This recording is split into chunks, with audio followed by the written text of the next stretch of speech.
Welcome to Late Night Story. When the world goes silent and shadows stretch longer, some stories awaken, whispered only to those still awake. So put on your headphones, turn down the lights, and let me guide you through the quiet hours. If you're listening alone, you're exactly where you need to be. If everyone can leave a comment to let me know where you are listening from in the world, don't forget to subscribe before you drift too far into the dark.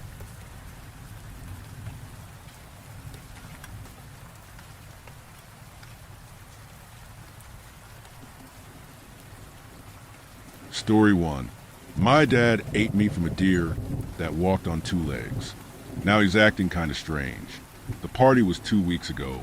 I stole a few beers when the adults weren't looking and shared them with Lucy Sickens away from the crowd. She drank hers greedily as we sat beneath the bough of a low tree, speaking low so no passers-by could hear. Every time we whispered, we tilted our faces a little closer and closer. There was a moment where I thought she was going to rest her head on my shoulder as she told me about how she wanted to be a vet, and my heart skipped as I debated putting my arm around her waist. It was all cut short when her father, Larry, stood in front of everyone at the party and forced a beer can down his throat. I didn't see it. I only heard the cries that had us both sitting upright beneath the branches. By the time we got back to the party, the adults were escorting the kids away and ambulance sirens were fast approaching. Dad was there and he told me to take my little sister home. The grim and frightening look on his face made me forget Lucy and the smell of beer on her breath. I try hard to remember if she ate from the barbecue. Sometimes I think she didn't. Other times I swear I can picture her biting into a burger, and it's so vivid I think it must be a memory. It's moot either way. I'll never see her again. I felt a little gross when I went into school the next day and asked around if the stories about her dad were true. When my father got home the night of the party, he hadn't spoken to me or Mom. He just went to bed and didn't tell us what happened. Come morning, I saw some of the older kids by the school gates and overheard them talking. The details made my stomach churn, but I wanted to know more. I didn't want to act all excited about something terrible, but this felt like the kind of thing people will be talking about for years. Larry Sickens had swallowed a beer can, shoved it down his throat like a fucking boa constrictor eating an egg. At least that's how one kid described it to me. There was more, of course. He'd praised Satan before slitting his own throat, gotten pissed drunk and fallen hard onto the ground while chugging a beer, tried to catch the kid midair. Someone had punched him mid-sip. There were a lot of variations on what happened and how, but they were only theories that got turned into rumors. A lot of us were just trying to make sense of it.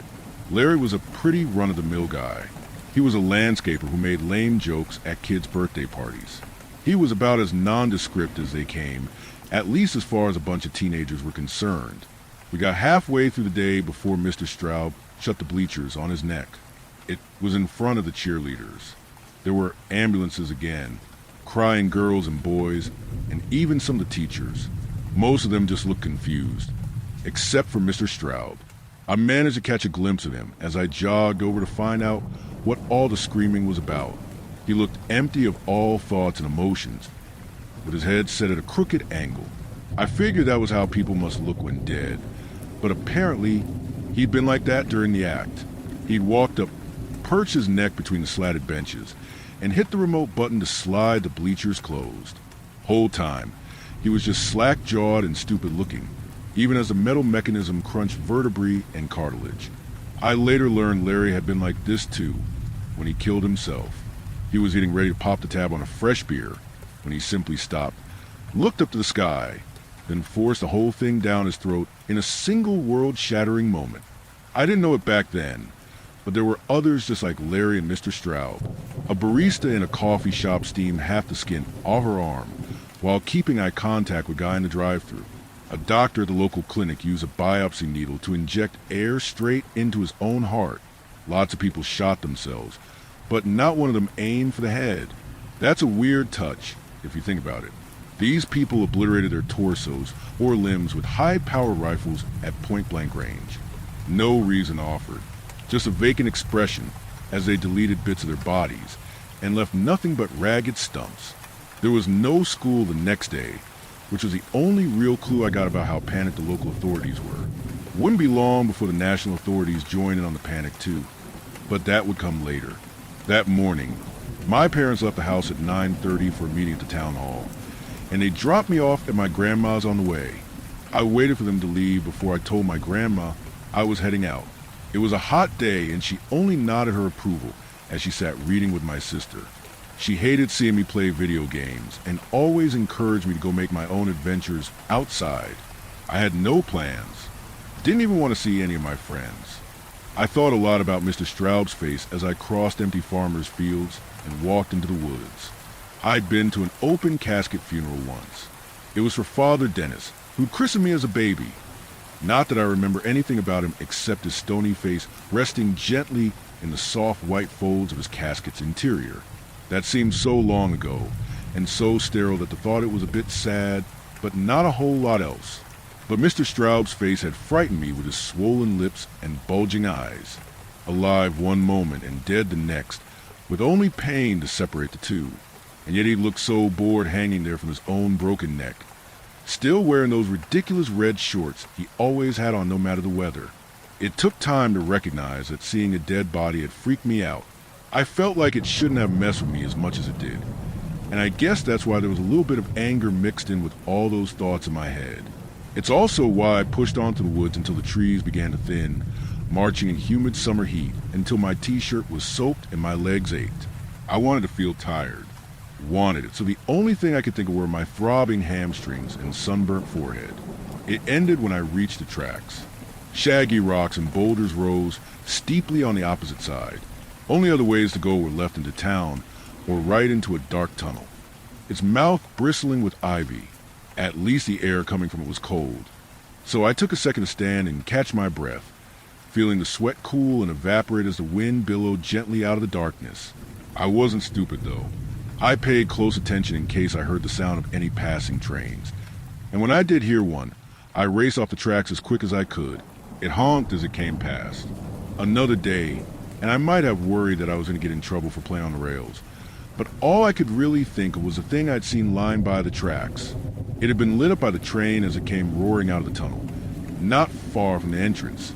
In the strange silence after the train had gone, there was only the dim light of the setting sun to see inside the tunnel, and everything looked the same. Old clothes, broken bottles, discarded crates, trash strewn around wherever it found space. But I knew what I'd seen in the harsh white light of the train's passing beams, and it was a hell of a lot more than garbage. I'd seen a man. He was lying face down. There'd even been a hand, bright and pale like the moon in the night sky. I was sure of it. I didn't know what to do, not right away. I was afraid and didn't want to go inside, but I couldn't just pretend I hadn't seen anything either. I tried shouting to them. If someone down there heard me, they gave no sign of it. It wasn't until I actually stepped into the darkness and let my eyes adjust that I confirmed there really was a man lying down in there. He was draped across the tracks, and he didn't have any legs. And judging by the way the blood stains had turned the color shit, he'd been there for a while. Hell, half a dozen trains must have gone right over him thinking he was just an old bit of cloth or something. That's if they saw anything at all. In that time, he dried out a little. He wasn't a mummy or anything, but the blood on his stumps and coming out his mouth looked more like jelly than corn syrup. I was sobbing by this point, crying hard as I tried to make sense of what I was meant to do, while also feeling like all of this was terribly unfair on me. There was a moment where I could almost feel myself wanting to be a kid again, a proper one, little, one who doesn't have to do things, one who can get upset and scream and run away.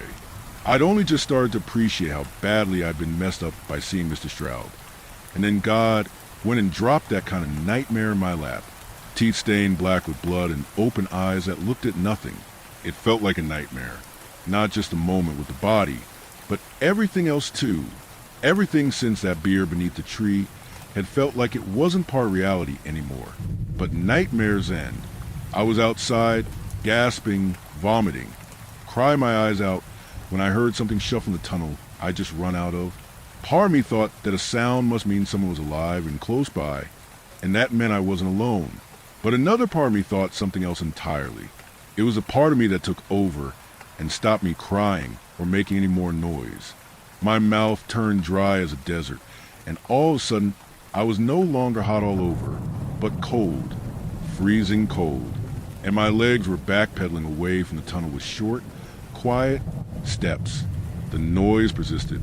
It was a shuffle of something getting dragged over gravel and old plastic bags. It had a rhythm to it that was slow. The word that springs to mind is one I got taught in a biology class a long time ago. Locomotion. Something down there was moving. It was moving towards me. It sounded slow and broken and feeble, but that didn't matter. Somehow, even though I knew it was completely insane, I just knew what was going to come out of that tunnel. I knew it the way the rabbit knows the wolf, or the ant knows the spider. But still, when I saw him crawl out of the dark and into the light, I screamed so loud I'd have a sore throat for the next few days. It was a man from the tracks, and even though he moved, he was not alive. I tried telling myself that he couldn't have been dead because only living things move, but that was horseshit. He dragged his bloody legless torso with one working arm while the other lay dislocated across his back, the fingers of both hands curling as he heaved himself along. And that face, that same empty, gawking expression, just like Mr. Stroud's. He wasn't alive. He was a dead thing, and that made him some kind of impossible monster. I turned and ran, screaming through the trees. Whole time, I could only think of the thing that was behind me and was trying to close the distance. It didn't matter that it was slow. Didn't matter that I ran for over an hour. Didn't even matter that I wasn't sure if I knew my way home or was even running in the right direction. All that mattered was putting one foot in front of the other until there was nothing left inside me. Time turned funny. Seconds moved in strange staccatos until eventually I collapsed on legs made of rubber. Then I dragged myself into an old tree hollow to hide, and that was where I lost all consciousness. When I woke up, the sun had set and it was dark. I vomited some, then found my way back to the beaten path and stumbled achingly through the cold night air back to my grandma's farmhouse. Dad was sick. My grandma screamed something to this effect at me as she held down his right arm, while my mother tried to grip his head in her blood-slick hands. He resisted with dumb determination. My little sister cried, watching the scene like a shell-shocked soldier. There was grunting and sobbing, and suddenly, a bang. Then a puff of plaster rained down onto my head, and everyone began to yell and shriek a little louder. Dad had a gun. That was what my grandma was trying to wrestle out of his hands. She held a knife, and that's why there was blood, but I didn't know whose it was. I wasn't sure what she was planning to do with it until she tried to use it to cut his trigger finger off. The scuffle resulted in another bang, and a window exploded outwards. I finally ducked and grabbed my sister, rushing her into another room. But there were 3 more explosions, and each one broke something inside me. By the time I heard my name being called, I was half-deaf and twitching at things that weren't there. My sister pleaded for me to come back, her pink fingers grasping for me as I put her down. But my mother was shouting for me to come help, and I wanted to keep my family safe. She told me to get something to tie Dad up, while she and my grandma used both arms to pin each of his wrists to the ground. His hand bled weakly as my grandma used every inch of her strength to simultaneously pin him and stop the flow. He thrashed slowly beneath them, his movements languid and easy, but I could tell it was a struggle for them to keep him down. As I ran to the garage, I saw the gun on the ground with Dad's severed finger nearby. I kicked it out of reach before it turning shortly with the rope my grandma used to tie the garage door open during hot summers. Mom tied the knots. My grandma tried talking to my dad, and it was one of the few times in my life I saw her as the woman who'd once changed his diapers. She was so soothing and tender, and her constant muttering that everything would be okay seemed so fragile. She was scared for him. Mom just did everything in her power to wrestle some safety out of the moment. Only once his arms were securely behind his back and she was confident he wasn't breaking free did she stand back, put her hands behind her, and then immediately hunch forward and sob. "Call an ambulance," my grandma told me as she walked into the other room to get my sister. Before I got the phone, I briefly hugged my mom, who didn't seem to notice. I risked a glance at my dad, who didn't look at anything at all. dead eyes gazed vacantly at nothing as he fought to free his arms. When he finally looked at me, it was no different to how he looked at the floor or the wall. I didn't go to school the next day either. Some men from the government came to take Dad in the morning, and Mom ordered me to my room when they arrived. She asked them 1,000 questions, but their replies were short and stern. All I managed to overhear were a few muffled phrases. "Please stay put, ma'am. Someone will be in contact with you shortly." When I ran to my window to look at them walking down the drive, I saw that they all wore masks. One of them saw me staring. I thought he was going to wave, but he didn't. There was a biohazard symbol on their clothes. After they left, Mom focused on making dinner and looking after my sister. She kept me close the whole time, barking anxious questions whenever I tried to leave a room. "Where are you going?" "Just the bathroom." "Oh, okay then." It felt like she was painting normality onto tissue paper, desperately afraid of breaking it. I tried my best to seem like I was okay. Last thing I wanted was to feel like some kid who needed his mommy. We mostly just talked about mundane things, but it was hard for both of us. The only time the atmosphere seemed to change was when she asked me something strange halfway through dinner. "Did your father, when you both went hunting a few months back, what did you do with the meat?" "I don't know." I shrugged. "Dad took care of all that." "Why?" The men who took him asked a whole bunch of questions about it. Then, with a fragile smile, "Have you done your homework? They told me your teacher would send you some assignments online." Just like that, the thin pretense of normality came back. Booty was left with a wriggling feeling in my stomach. It didn't go away as the evening marched on. In fact, it only grew worse until I found myself in bed rolling from side to side and thinking about Mom's question. The men who bundled Dad off hadn't seemed like the kind who mess around. They must have had some idea what was going on. So why ask about me? On some level, I knew the moment she'd asked me why it was relevant. Dad loved to hunt, and he always brought meat to parties and barbecues. Wasn't obvious? He brought something back from the woods, hadn't he? I hadn't gone hunting for a long time. Nearly 3 months. Every time he'd asked, I'd refused, and I think he knew why. On the very last trip, Dad shot 3 deer, but we only brought back 2. One for us, one for the town barbecue. The third he shot, but we left it on the forest floor, because by the time it had died, I was pale and shaking, and even Dad couldn't keep the tremor out of his voice. Neither of us had expected the deer to stand up on its hind legs and walk towards us like a man. It skate a heavy and broken thing as it lumbered over the forest floor, and it had kept coming even after Dad shot it 6 more times. One of the rounds struck in the head, but still it shambled forward on 2 misshapen legs as its brains painted the ferns a pestilent gray. When it finally fell, even Dad had gone pale, and in the silent aftermath, I had to go off and be sick in a bush. After that, we cut the trip short. Dad walked me gently back to the truck, where the 2 deer we'd shot and trussed earlier that day lay waiting in the pickup. I don't think either of us even remembered they were there until later.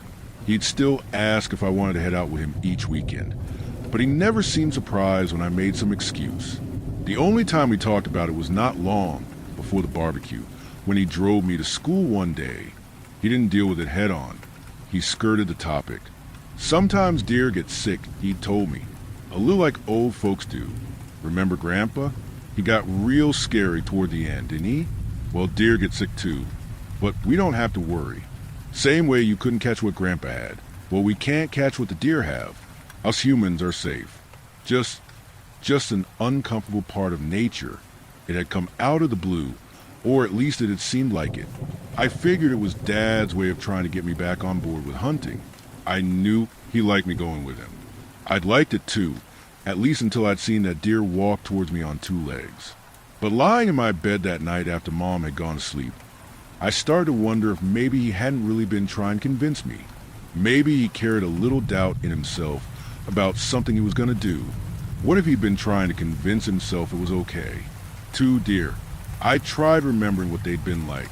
I hadn't checked them after we got in the truck. Why would I?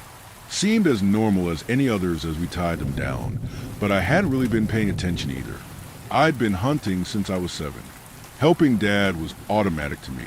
And to top it off, I hadn't known what I was meant to be looking for. I squirmed beneath the sheets and tried so hard to remember every detail of that trip. Most of all, I tried to remember what the first two deer Dad had shot were like. They'd gone down so quick, they'd seemed normal. But Grandpa had been sick with Alzheimer's a long time before he got scary, and I had to figure the same could be true of those deer. Who was to say the one on hind legs was the only sick creature in the woods that day? I couldn't have forced these thoughts out of my head with a crowbar.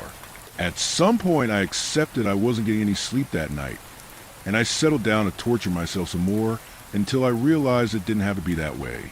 Dad had an old freezer in the shed, and he sometimes kept meat in there, not for long, and usually not for eating. He'd use it for things he wanted to skin or try and make a trophy out of TT, which he rarely did since Mom didn't like that kind of thing in the house. But if the deer weren't in the freezer in the kitchen or the garage, then they might be in the shed.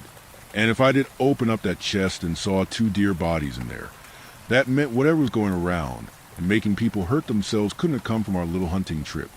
I snuck out my room as quietly as I could. Mom was on the phone with my grandma and she was crying. I stopped briefly by her door and listened to see if maybe they knew something I didn't. But after she started talking about how scared she was, I just felt bad and moved on. At least it meant she was too busy to notice me creeping down the stairs. I never liked the shed at the end of the yard. It was rarely used, even by my dad, who kept a lawnmower and some old junk in there. It wasn't the kind of place you kept food, but I had this feeling he didn't keep these deer with the rest of the meat he got from hunting. As I opened the back door and looked over the shadow-covered yard, I found myself thinking about the tunnel and what I'd seen back there, with everything that had happened since. I'd done a good job of convincing myself it had never really happened. The man with no legs who dragged himself out of the darkness had become little more than a half-remembered nightmare. A moment out of time that was incompatible with all logic and reason. But suddenly it was back with me. All the emotions and thoughts that raced through my head as I'd stared at his rotten flesh and glassy eyes. The walk to the shed wasn't easy. I fought the urge to turn around the entire way there. Each step was like walking on feet made of lead. At the door, I paused with my hand poised by the lock. The house seemed so distant behind me, and I became painfully aware nobody knew I was alone and out in the dark. Inside was nearly pitch black. My phone helped me light it up a little, but I didn't touch the nearby switch in case Mom saw it from her window. Cobwebs hung low from the ceiling, and shadows crawled across the floor and walls as I moved closer to the freezer. The entire time I kept expecting something to happen. I even imagined that deer rising from beneath the lid, pushing it open to stand unnaturally tall on its hind legs where it looked down at me with the same dead eyes I'd seen in my father. The thought scared me so bad, I nearly hyperventilated myself straight into a panic attack. But before I had time to really worry about any of that, I found my hand on the freezer latch. I pushed it open and looked inside. The misty vapors cleared to reveal a pile of meat and fur encrusted with ice. There was only one head visible, but I so badly wanted confirmation that there were 2 animals in there that I took a deep breath and reached in to try and pry some of it loose. Someone came away from the side with sound like duct tape, but no matter how deep I rooted around in that mound of bone, antlers, and rock-hard flesh, I couldn't see a sign of the second deer. Had Dad really served everyone sick meat? Was that really why Larry Sitkins, Mr. Stroud, and all those other people had killed themselves? The thought made me feel ill. I slammed the freezer shut and walked back to the door in a daze, tried with all my might to swallow the painful weight that settled in my gut. I had one foot outside when the freezer door rattled against the latch. The entire world spun around me. My heart sank and my skin froze in a sensation that was growing increasingly familiar. I turned to face the sound, both hands braced against the door, and watched as the hatch slammed into the lock once more. The light inside the chest came on for the briefest of moments, and I glimpsed thrashing fur and teeth. Then it happened again and again, and each time I saw bits of hoof and bone and strange musculature that frightened me so deeply I fell down onto my ass and didn't even realize. When the latch finally gave way, the lid flew open and stayed there. Light poured out of the box, and I waited, breath held, for that thing to emerge, to come roaring out of sight and bear down towards me on unnatural legs. But nothing happened. The silence stretched on for what seemed like an eternity until, at last, There was a crash louder than any before, and the entire freezer rocked back and forth and slowly fell over. The deer, or parts of it, fell out with a hard, wet thump. Bits of its chin and face shattered on the hard, packed ground, sending little shards of meat and bones skating across the floor on melting streaks of blood. Some of them even reached my feet. The thing inside moved with the sound of snow crunching beneath your feet, its thick neck and broken head twisting side to side, scanning the shed's interior with faulty eyes. I've never seen anything move like that, not before or since. This was worse than the man in the tunnel, worse by 1,000 times. The deer was still mostly frozen, but some impossible force was making fight to crystallize water in its own cells, and the result was skin that ripped like tissue and muscles that cracked and crunched as they tried to flex and contract. It lifted its head and tried to scream. The breathy sound that left its fuzzy black lips made my heart start skipping beats while my bladder emptied. I couldn't help it, couldn't stop myself. And when I looked down and saw pieces of melting flesh start to writhe and wriggle, I tried with all my might to stifle the cry building up in my throat. But it still escaped as a desperate, high-pitched whine. The deer turned its head towards me with a violent swing. Another breathy shriek, and then it began to thrash its stiff and frozen legs in a terrifying attempt to get closer. To say it had a predatory look would be inaccurate. Anyone who's seen a predator in action knows that nature is mostly indifferent when it kills. A bear tears into its prey with the same dull look of someone opening their McDonald's. Predators don't hate the things they hunt, but this thing, I could feel its hatred, its malice. It was nothing like what I'd seen in my dad's eyes, or even the eyes of the man in the tunnel, but it had spent months in that box, hadn't it? This was a disease when you skipped 3 months ahead. Anger, hatred, Jesus Christ. I couldn't even say if it was going to eat me. That's what you think when you see a zombie, right? It's going to try and take a big bite out of you. But this frozen clump of hair and meat and braying lips dragged itself across the floor with an expression like murderous rage. The look of someone ready to beat another living thing to death, using its own hands if it had to. Unable to face a moment longer, I dragged myself back onto my feet and fled, shutting my eyes as I entered the cold night air. I made it 3 steps before I slammed into my dad. It was like I'd run full speed into a tree. I bounced back and hit the earth, pain flaring up my coccyx as my father loomed over me. He'd felt cold for the brief moment where we'd made contact. My mind blocked out the sound of something hideous scrambling in the shed behind me. And the entire world narrowed until it was just the face of the man who'd raised me, looking down with pale dead eyes. Dad. He swallowed, then briefly examined his hands. I think I'm dead, he muttered, almost as if he was talking to himself. When did I die? I pulled myself up and grabbed his hand.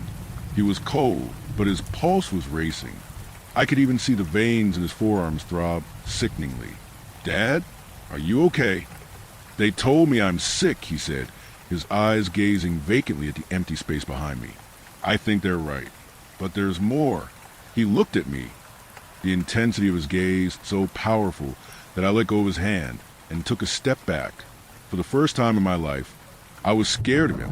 I'm not alone in here, he said, his voice pleading for help. Slowly, his expression twisted into a grotesque mass of agony and desperation. Oh, Jesus. It isn't just me in here. I tried to move, but he was a big man, and his arms wrapped around me like steel bands. Dad, I cried, struggling to pull myself loose as he sobbed louder and louder. Dad, Jesus, you gotta let me go there's. The shed door burst open. I managed to twist around just enough I could see what came out, and I felt an urgent terror crawling up my flesh. The deer had pulled itself loose from the freezer, and it now stood in the doorway on 2 legs. Its body looked all wrong in that posture, like when you twist the limbs around on a doll. Probably not far from the truth. Thinking about it, Dad didn't react, but I began to scream as the nightmare coalesced around me, my father gripping, holding me in place as that horrible thing lurched towards me on 2 legs. It moved like claymation or a puppet show gone wrong, but it was quicker than I'd feared. As each step brought it closer, I found myself losing what little control I had. I started to scream, started to shriek. I beat at my father with my fists, but he didn't budge an inch. My clenched hands just bounced off his strong shoulders, and it was like I was trying to hurt a punching bag. I started to swear too. Started to scream things I thought were bad, then worse, then so bad, I'm not even sure I can blame other people for putting those words in my head. I told my dad I hated him, called him a son of a bitch, called him even worse. All that commotion got the attention of others. Neighbors' lights started coming on. My mom emerged from the back door, wrapping her robe around herself as she squinted at us in the dark. "What the hell is going on?" she cried as she stumbled towards us. But when she saw that deer, she started screaming too. I don't know why, but I thought that other people appearing would help somehow. That as 2, 3, half a dozen people came stumbling into the open lawns, peering over waist-high fences. It had stopped the slow but inevitable onslaught of that monster. It did no such thing. I had to listen to their confused shouts and cries while gesturing and begging for help, the entire time the sound of the creature over my shoulder getting closer and closer. Meanwhile, my hands tried to pry away my father's thick arms, but each time I got leverage, he simply flexed and his grip tightened around me. He was muttering something the whole time, but I couldn't hear it. Finally, my mom screamed and ran, swinging an old rake at the space behind me. I heard the impact, the splintering of the wooden handle. Then she stumbled backwards, and I had to twist to get a look at the deer that was now just 6 or 7 feet away. The spokes of a rake still sticking out of its face. The monster looked right at me and opened its mouth, and I swear to fucking God it was going to talk. But right then someone shouted, "For the love of God, Alice, get away from that thing." Alice was my mother's name, and she fell to the floor just seconds before an explosion broke the night, silencing all voices and shattering the deer's head like a crystal ball hitting the ground. My heart raced so fast, I thought for a moment I was going to die. Then I looked down at Dad and finally heard what he'd been mumbling this whole time. "It's an us and it wants us. It's an us and it wants us. It's an us and it wants us." There isn't much left of Dad these days. I got to visit a couple times. Fat lot of good it did. As far as I'm concerned, he died that day in the kitchen when he first tried shooting himself. They're treating us in this special hospital.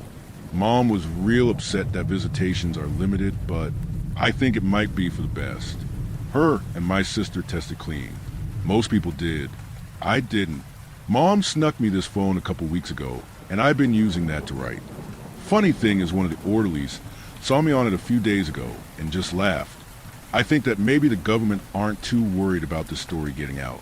At first, I didn't really get why until I started actually putting all this down into writing. Got to the part where that half man came out the tunnel, and I realized no one's going to believe me. Still, I got to try. Partly because I want to protect people. Whatever this disease is, it's a hell of a lot more than some twisted prion, and I think the government knows that. Dad certainly did. Most infected did too. That's why they killed themselves. They want it out. The voice that comes with this illness is it's like if your brain is just words and book, and then someone dipped that book in a can full of used motor oil. You just want to give in. Hand it all over. It wants your body, so whatever you do, don't fight. That's worse. Give it up. In hindsight, we should have let Dad kill himself. What he went through was probably a lot worse than the others who gotta die. I sometimes think about going into his room with a pillow, but security is pretty tight around him. As for me, infection is still in its early phase. It takes everyone differently, and for me it's taking quite its time. They think it's because of my age. Still, I can sort of feel it under there. Growing. I think it's why I'm writing this. It wants me to. This sickness. It lives out in the woods. Way, way out, in parts of the soil where the sun hasn't shone in millions of years. It's old enough to remember a time you could walk from Appalachia to what's now called Glasgow, and it's been fumbling around out there, in the brains of deer and other things. The sickness tells me this. Tells me it's learning about this new world. Tells me how my mind tastes. But most of all, it tells me it's getting closer.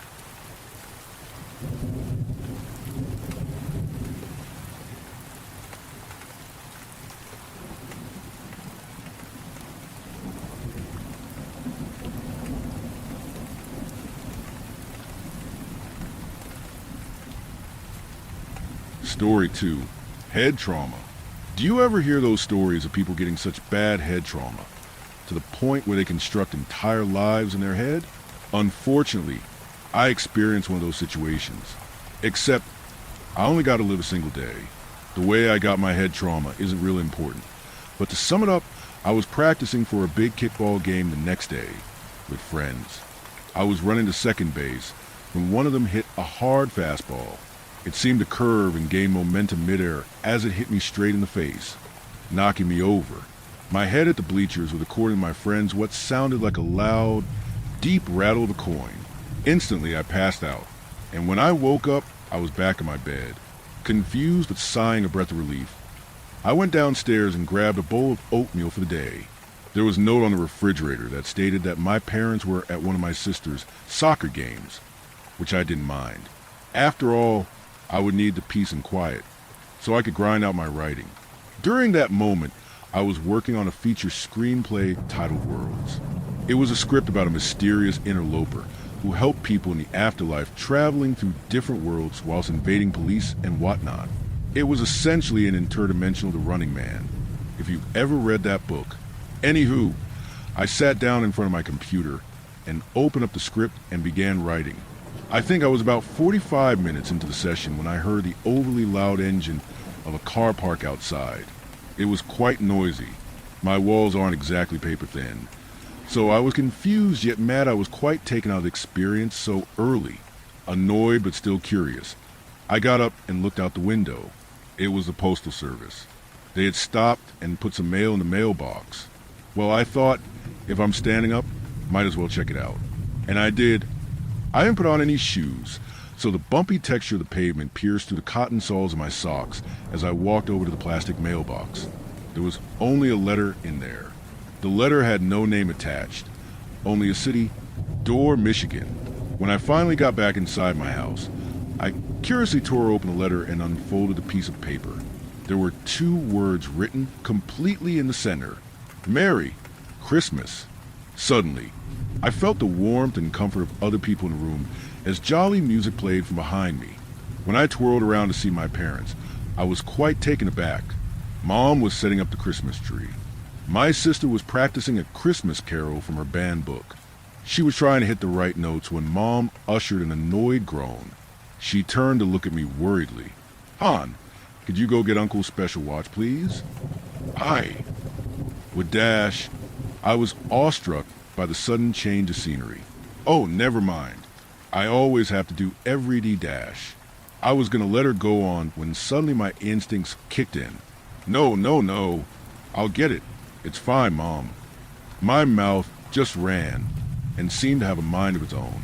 I don't know if that was just my natural instincts as a son kicking in, or if that was just a part of the whole hallucination. And yet, though not without a slight hesitancy, I went upstairs. My sister was still singing offbeat when I approached my parents' door. I swung it open and began to dig in their cabinets. It was quite eerie in there. Their fan light had that creepy, dim yellowish tint that always unnerved me.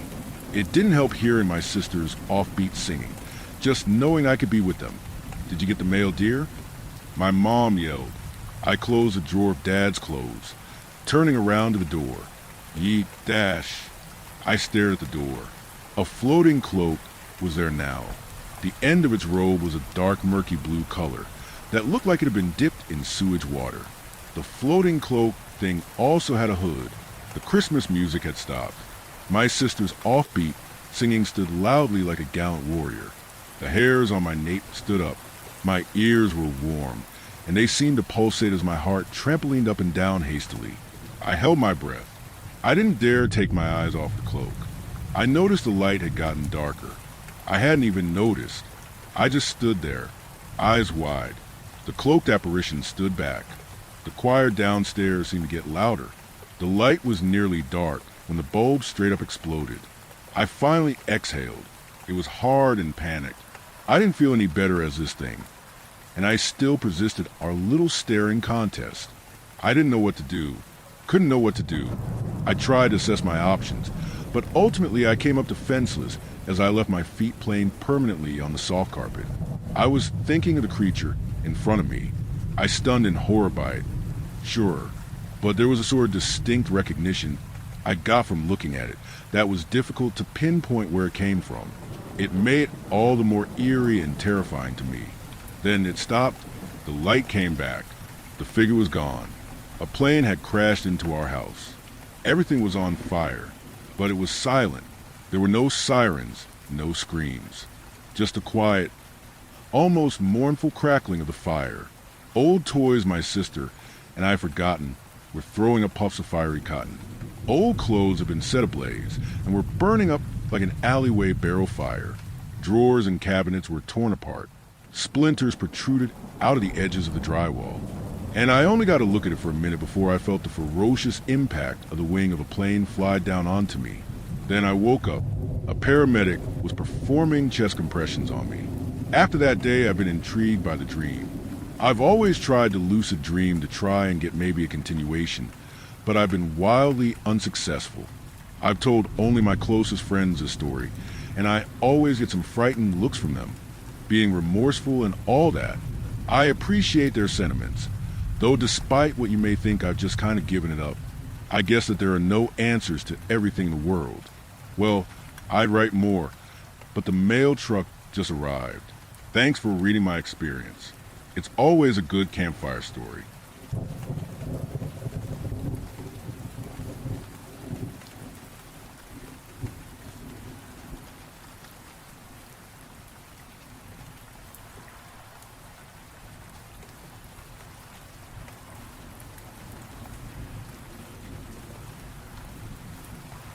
Story 3.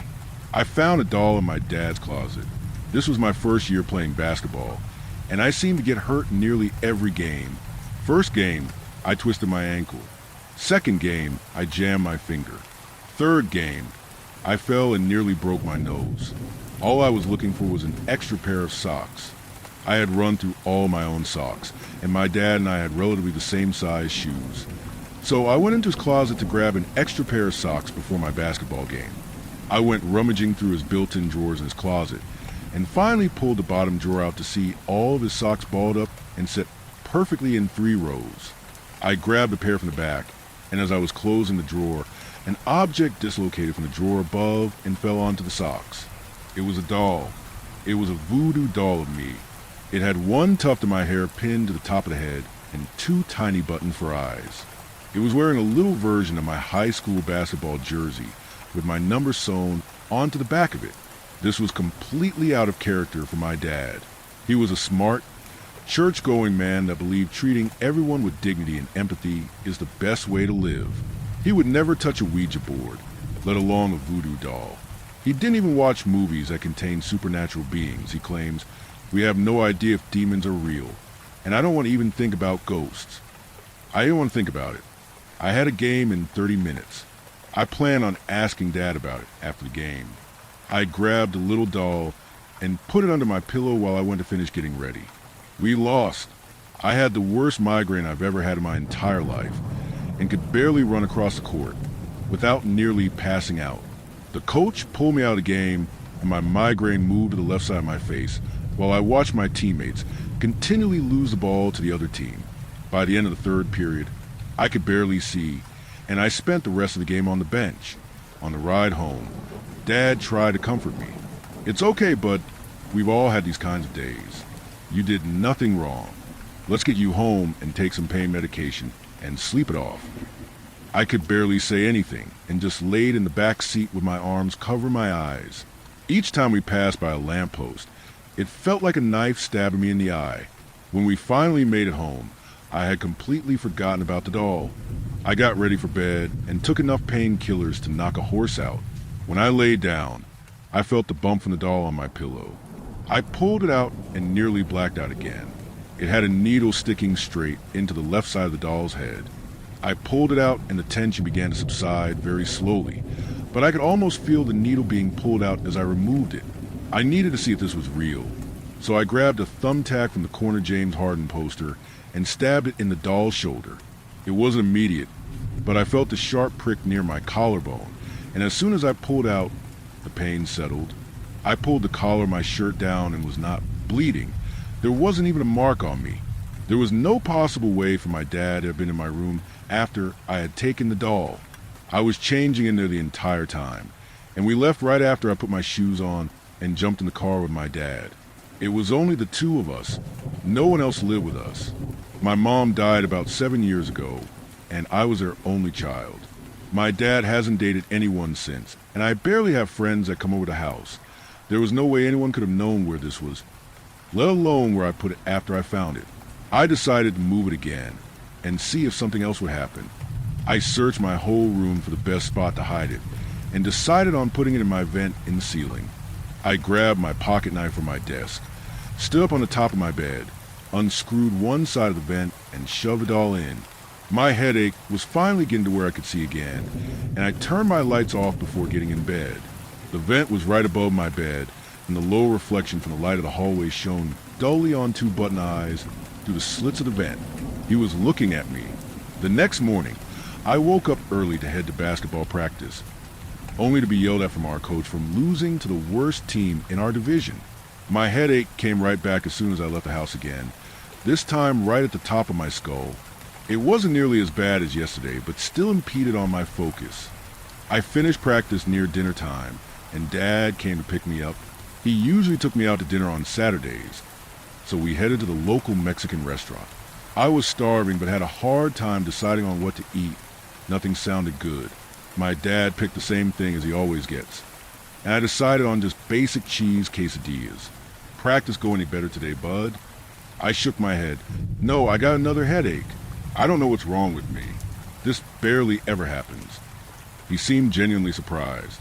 That's not good. Your mom had headaches a lot when we moved here. They seemed to come out of nowhere and would last for days. Hopefully yours won't develop into those. We can go see a doctor if you want, just to make sure nothing's wrong. No, I don't think so. Maybe I'm just stressed. Hopefully we'll go away soon. When we got home, I immediately ran to my room and went to unscrew the vent. One of the screws was missing, so I undid the other side of the vent and grabbed the doll. I found the second screw stabbed in the top of the doll's head.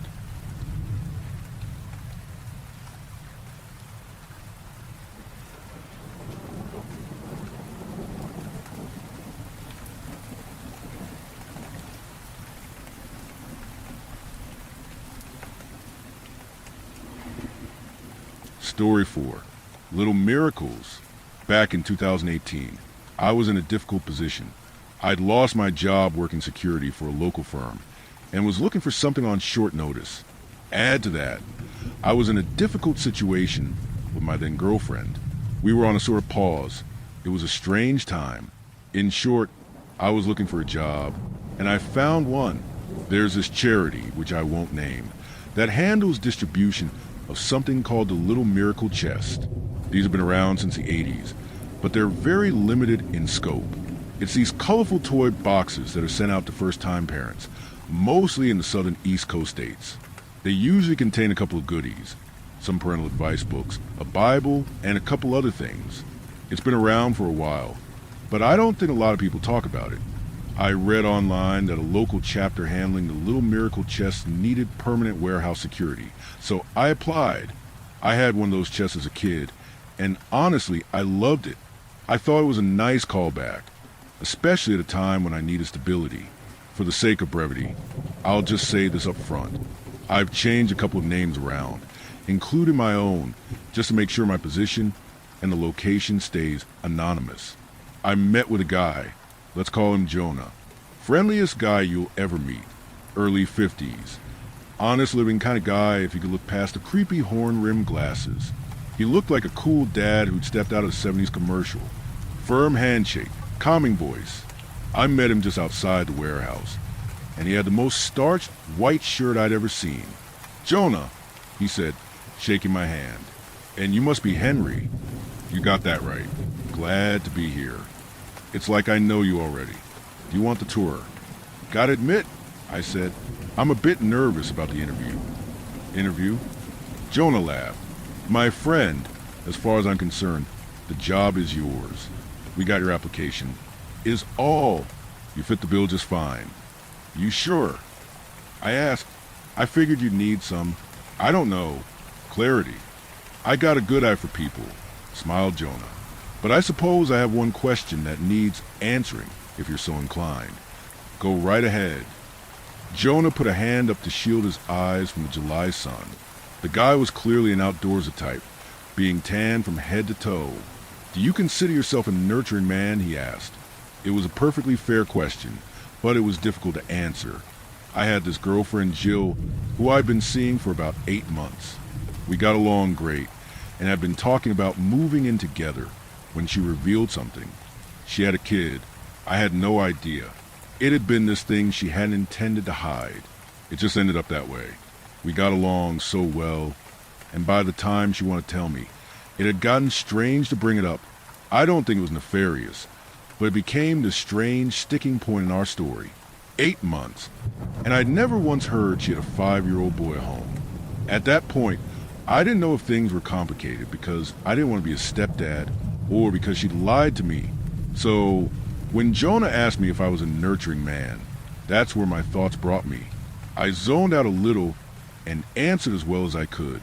I like to think I am, I said, but I don't know. Hard to tell. Well, at least you're honest, smiled Jonah. That makes up for a lot. With that, he gave me a tour of the warehouse. Row after row of little miracle chests, all wrapped in cellophane and ready to be shipped out. The little miracle chests are about 4 feet long, 3 feet wide, and has a rounded treasure chest kind of lid. The thing is made of some solid kind of wood and has these metal handles bolted to the side. It's heavy, at least 30 pounds. On the side, you got all kinds of classic Americana printed. Boys and girls playing in the sun, a white church, green grass, a rainbow, happy couples leaning on one another, but also a few of adventurous motifs, like lions being ridden by young boys or little girls feeding unicorns. It's probably the most sugar-coated, wholesome thing you'll ever see, if you haven't seen one already. Before we could enter, Jonah gave me a tap on the back. These things come straight from the printer, so we have these industrial fans going in there to keep the prints from peeling until they settle. So it's loud in there. All right, so we got these headphones, noise canceling and all. Whenever you're in the main hall, you need these on at all times or you'll hurt your hearing. We can't be held liable for that. Henry, we don't got that kind of money. Fair enough. He gave me the headphones and showed me around the warehouse. There was a definite chemical in the air.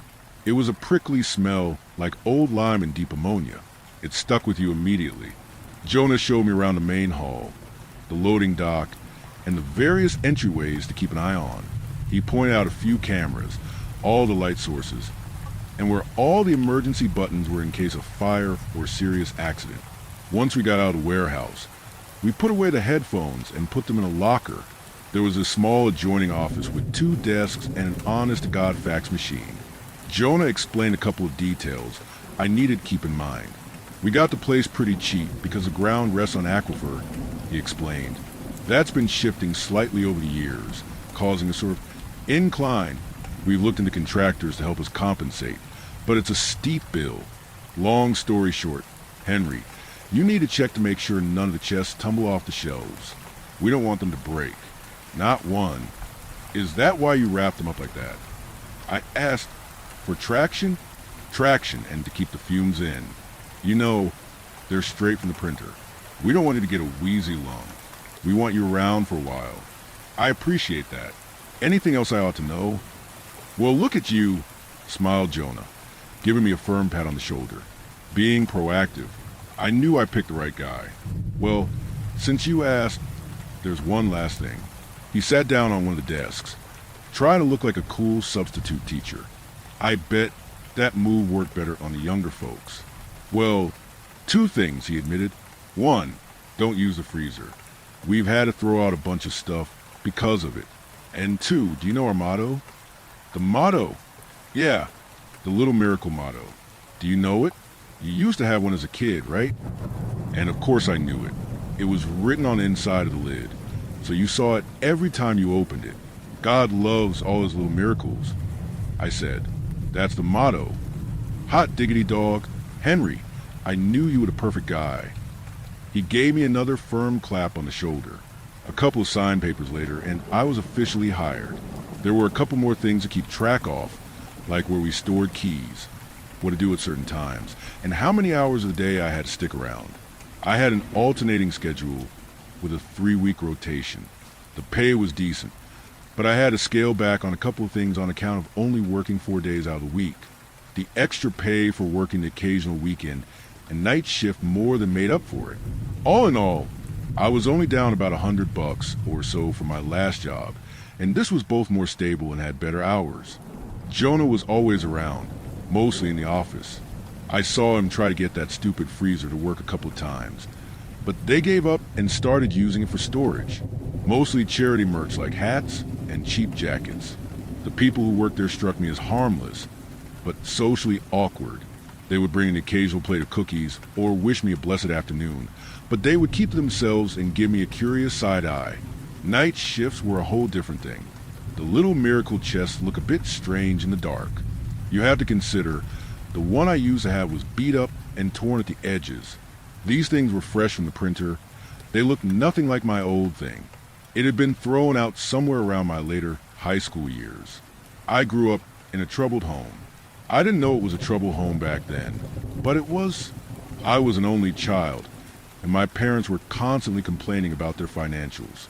Whenever the two of them were in the same room for more than an hour, they'd yell. There was always something. The broken lawnmower, the extra shift that ruined our weekend plans, the cheap muffler, that strange noise from the shower drain. There was always something, and someone had something to say about it, and they had to say it loudly. I used to get so tired of it that I'd lay under my bed with a pillow over my head, trying to drown the sound out.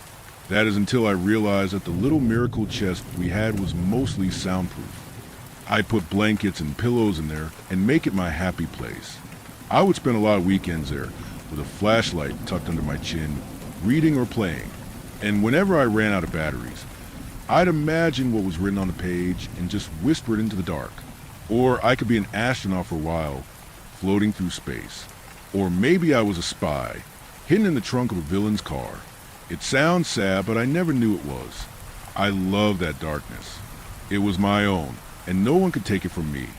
I'd whisper my little truths into the void, and I felt like it understood me, like it was a friend. I could imagine it saying, "You're our little miracle, Henry, and we'll always be here for you." And every time I looked up, there was that motto, God loves all his little miracles. The job itself wasn't that demanding. I'd help out with the occasional loading at the dock, and I'd keep the place shut down and safe in the evenings. Most of the time I was walking around the warehouse, listening to a podcast or an audiobook. The headphones Jonah gave me were these amazing $400 industrial things that worked as radio, communication, and media player. And he was perfectly fine with me listening to something while on my own. For all his quirks, Jonah was probably the most chill boss I'd ever had. There were a couple of times I had to step in. A couple of chests had slid a bit too far, and I'd have to wrap them up in more cellophane and put them back. Other times, the smell would get so strong that I had to step out for a while. I'd get chills from the overhead fans, and there was always something sticky to get your shoe stuck on.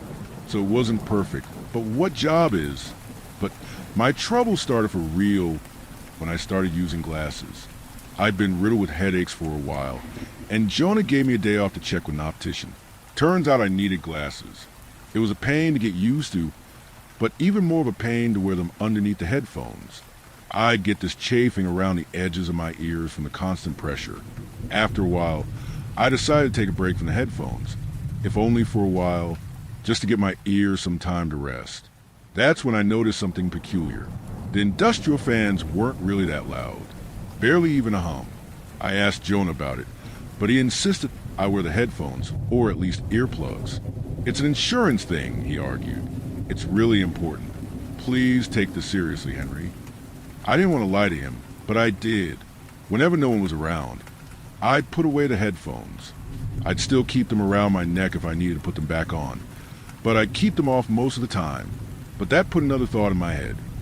What about the floor tilt? Was that really a thing? The fans weren't so bad, so maybe this wasn't either. There was this water level tool in the office. I borrowed it from Jonah's desk and went into the warehouse. I checked the warehouse shelves one by one. None of them were tilted or at an angle. They were all perfectly straight. I had the day shift the following afternoon. There was a short moment before my lunch break where there was just me and Jonah in the office. He'd kicked his feet up on a chair and basked in the heat like a lizard. I'd only been with Little Miracles for a few weeks, but I'd already grown to enjoy the job. Asking questions about it felt shaky. Jonah looked up at me with a curious expression. I got a couple questions about the warehouse. I said, a couple things ain't adding up, and I need some clarity. Well, Henry, that's what the good book is for, he smiled. But I guess I could clear up some of the smaller stuff. Let's start with the headphones. I continued. The fans are barely audible. There's no way they could cause any kind of hearing damage. Jonah nodded with a slightly furrowed brow. All right, he said, go on. And the shelves. You said the floor was crooked and that the chests kept sliding. I checked the floor and it ain't crooked. Shelves ain't either. So, what are you asking me, Henry? What's this adding up to? There's something you're not telling me. If we're going to be a team, I need to know what's going on. Jonah got up from his chair and patted me on the shoulder. His frown softened into a trained, quiet smile. He held his hand out, urging me to follow him into the warehouse. We wandered over to the closest chest, and Jonah gently placed it on the floor. He unwrapped the cellophane, talking to me as it came undone. The smell of the print unfurled like a carpet, spilling over my senses. The ammonia could have choked me, but it was the old lime smell that stuck around the longest. I can't tell you why they slide off the shelves, Jonah said. It's just something we have to compensate for.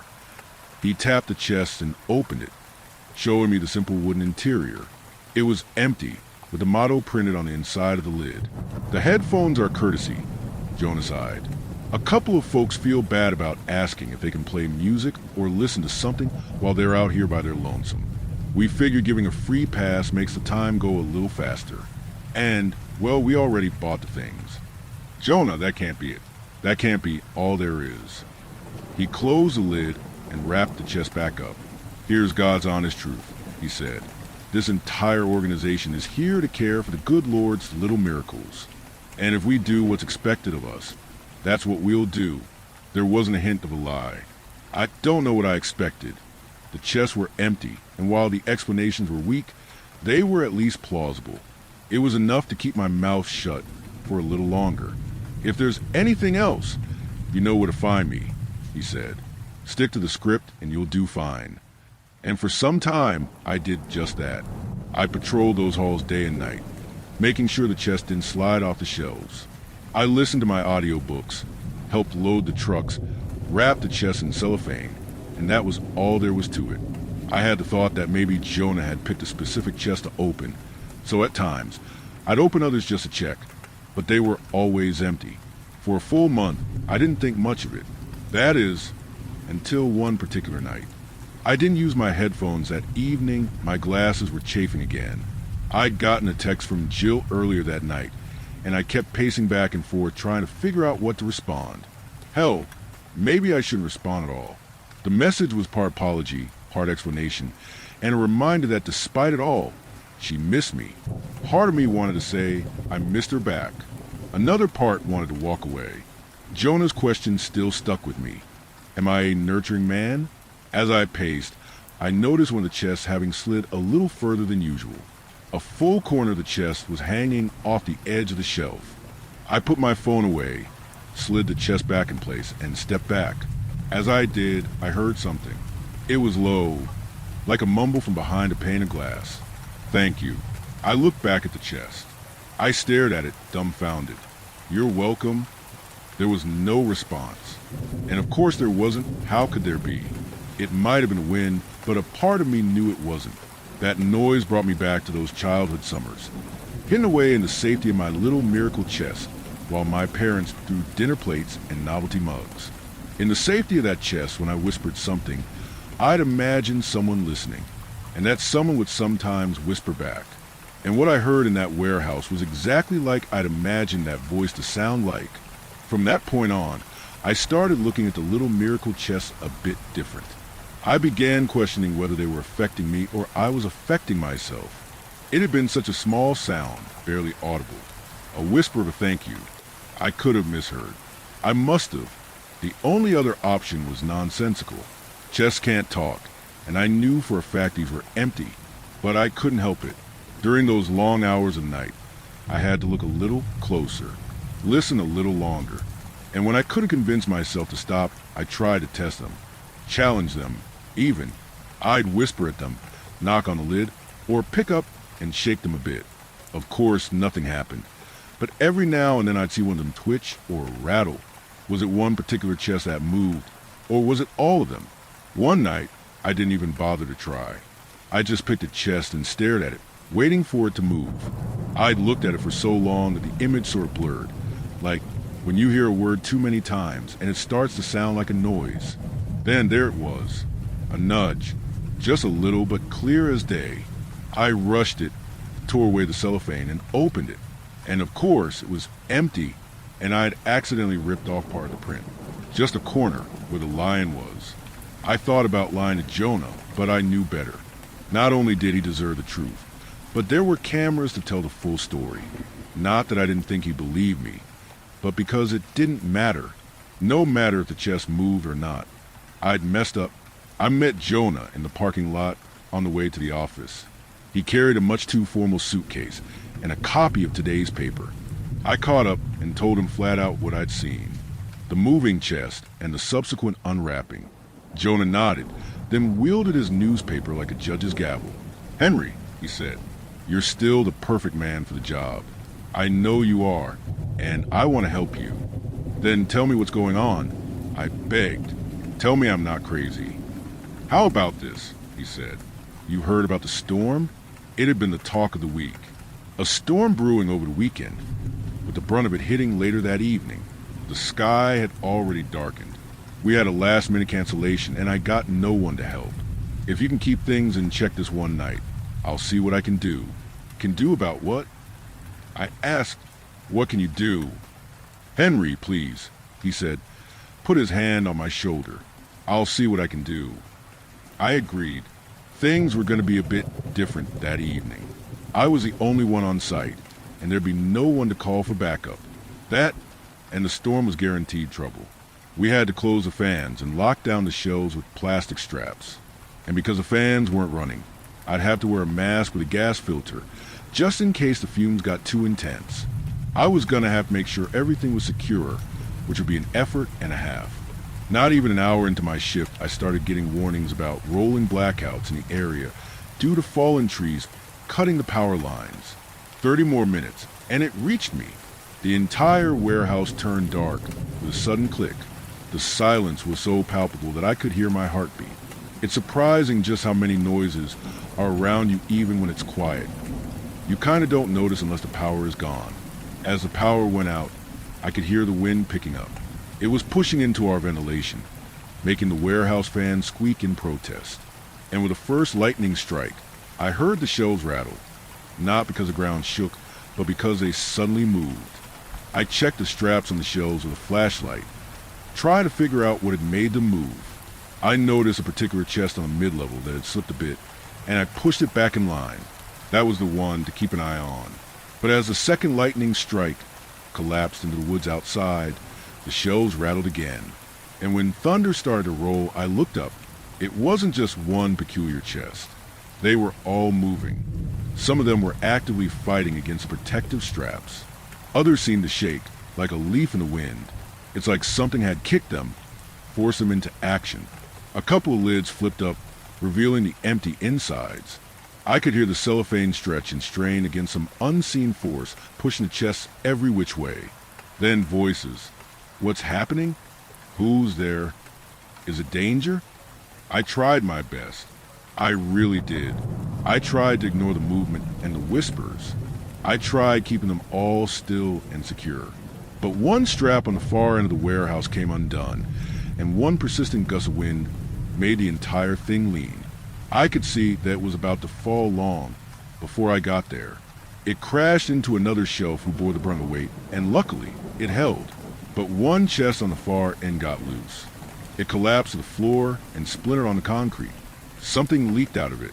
It looked like a water oil mixture, and it had this intense smell of old fruit.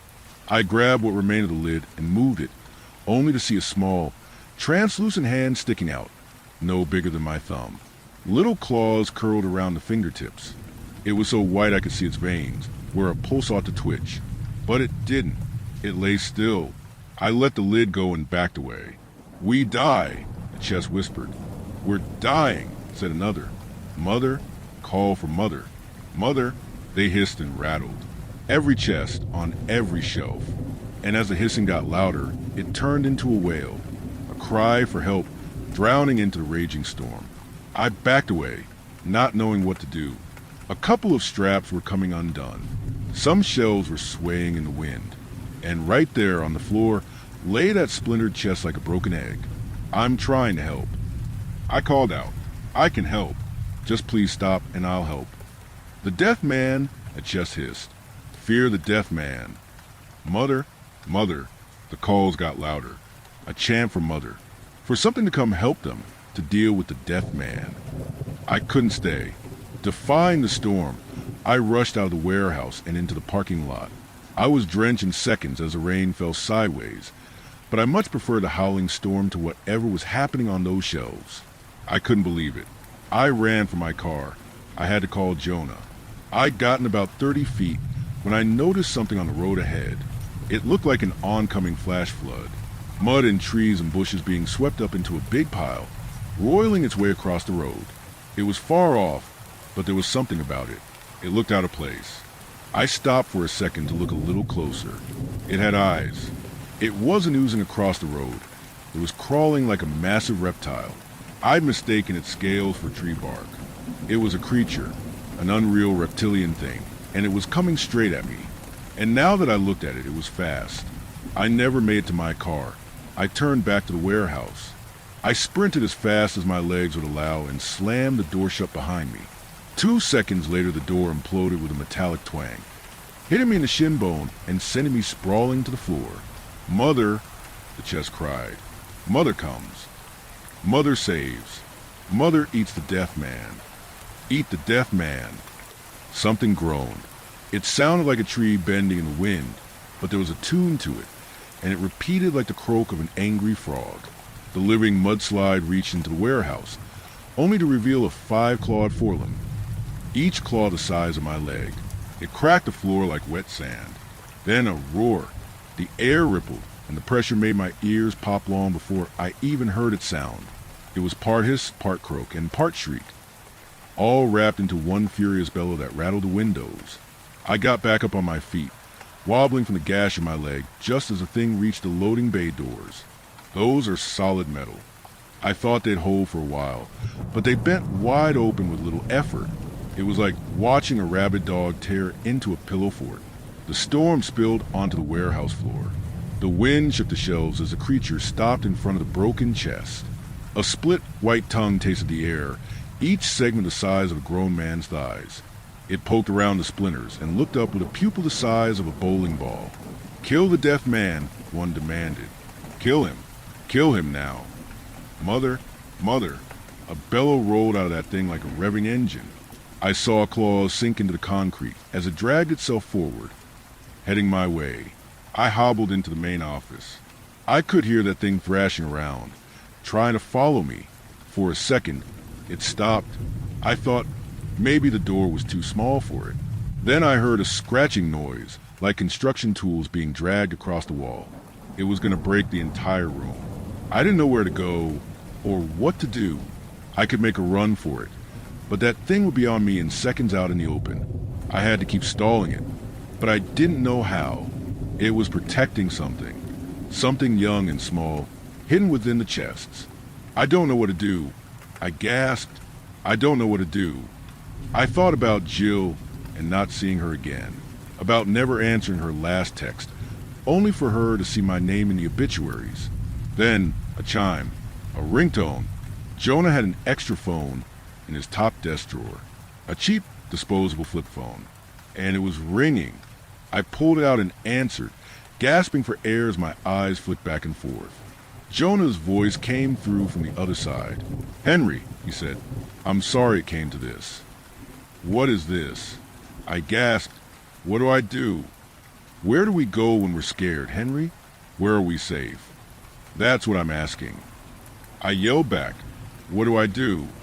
Think, Henry. Where are you safe? I blinked. My mind snapped to attention, and I looked around the room. And there, by the window, was the broken freezer. I climbed into it, hiding beneath a pile of merchandise while the storm raged outside.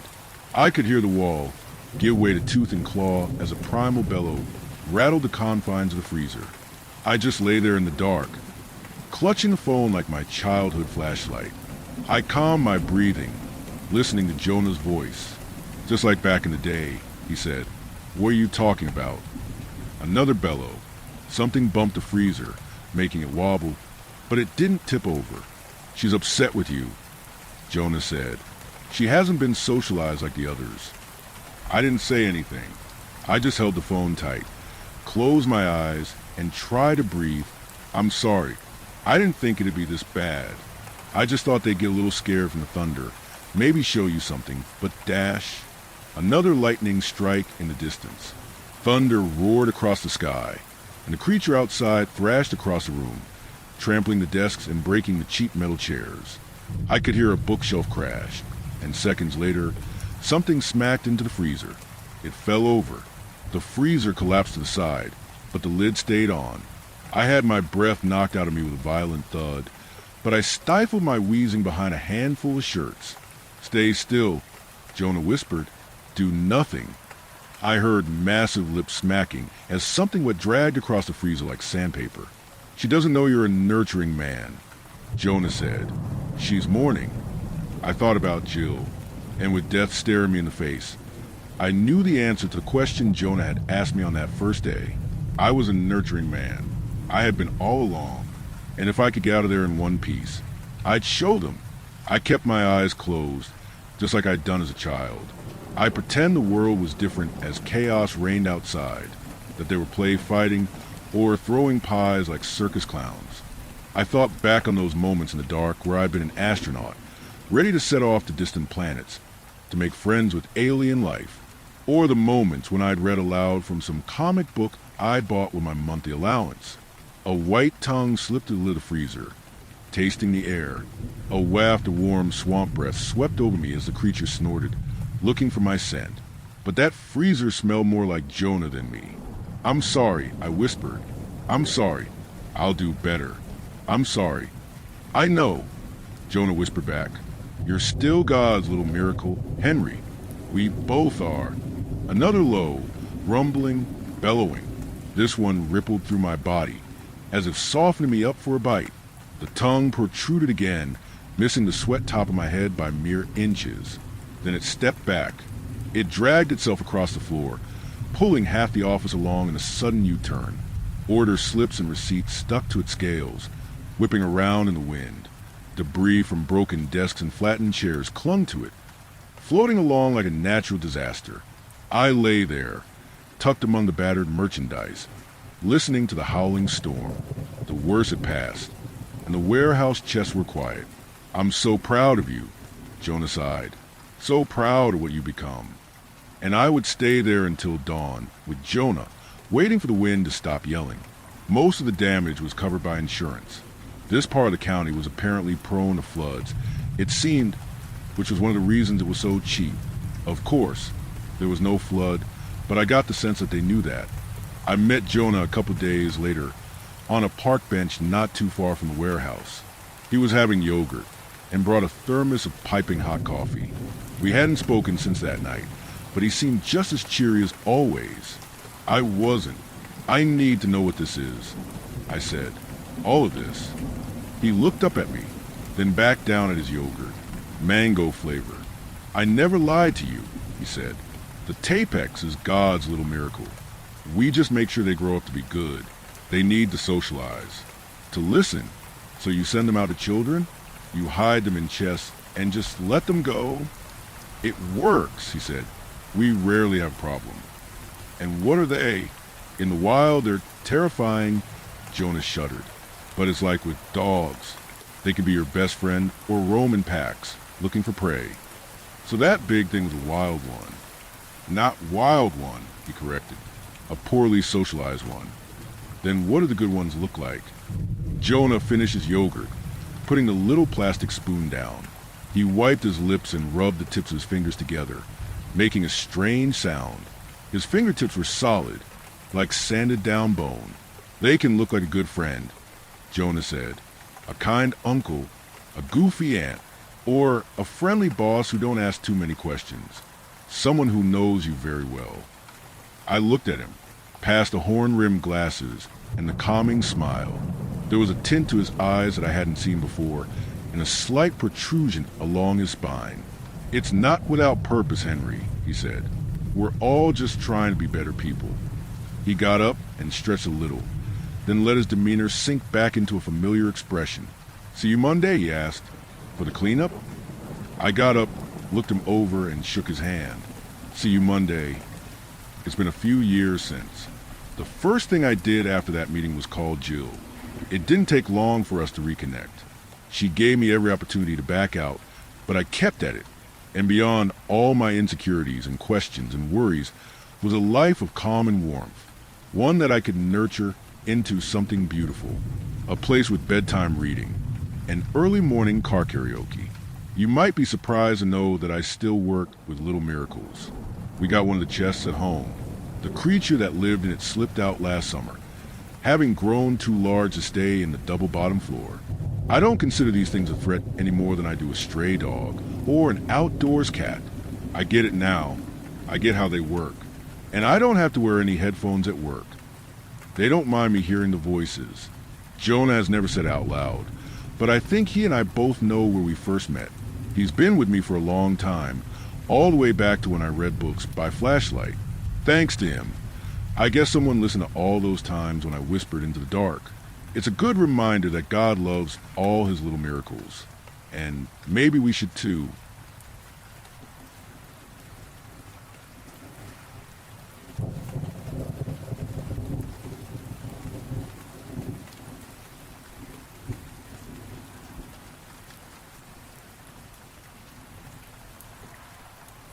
Story 5.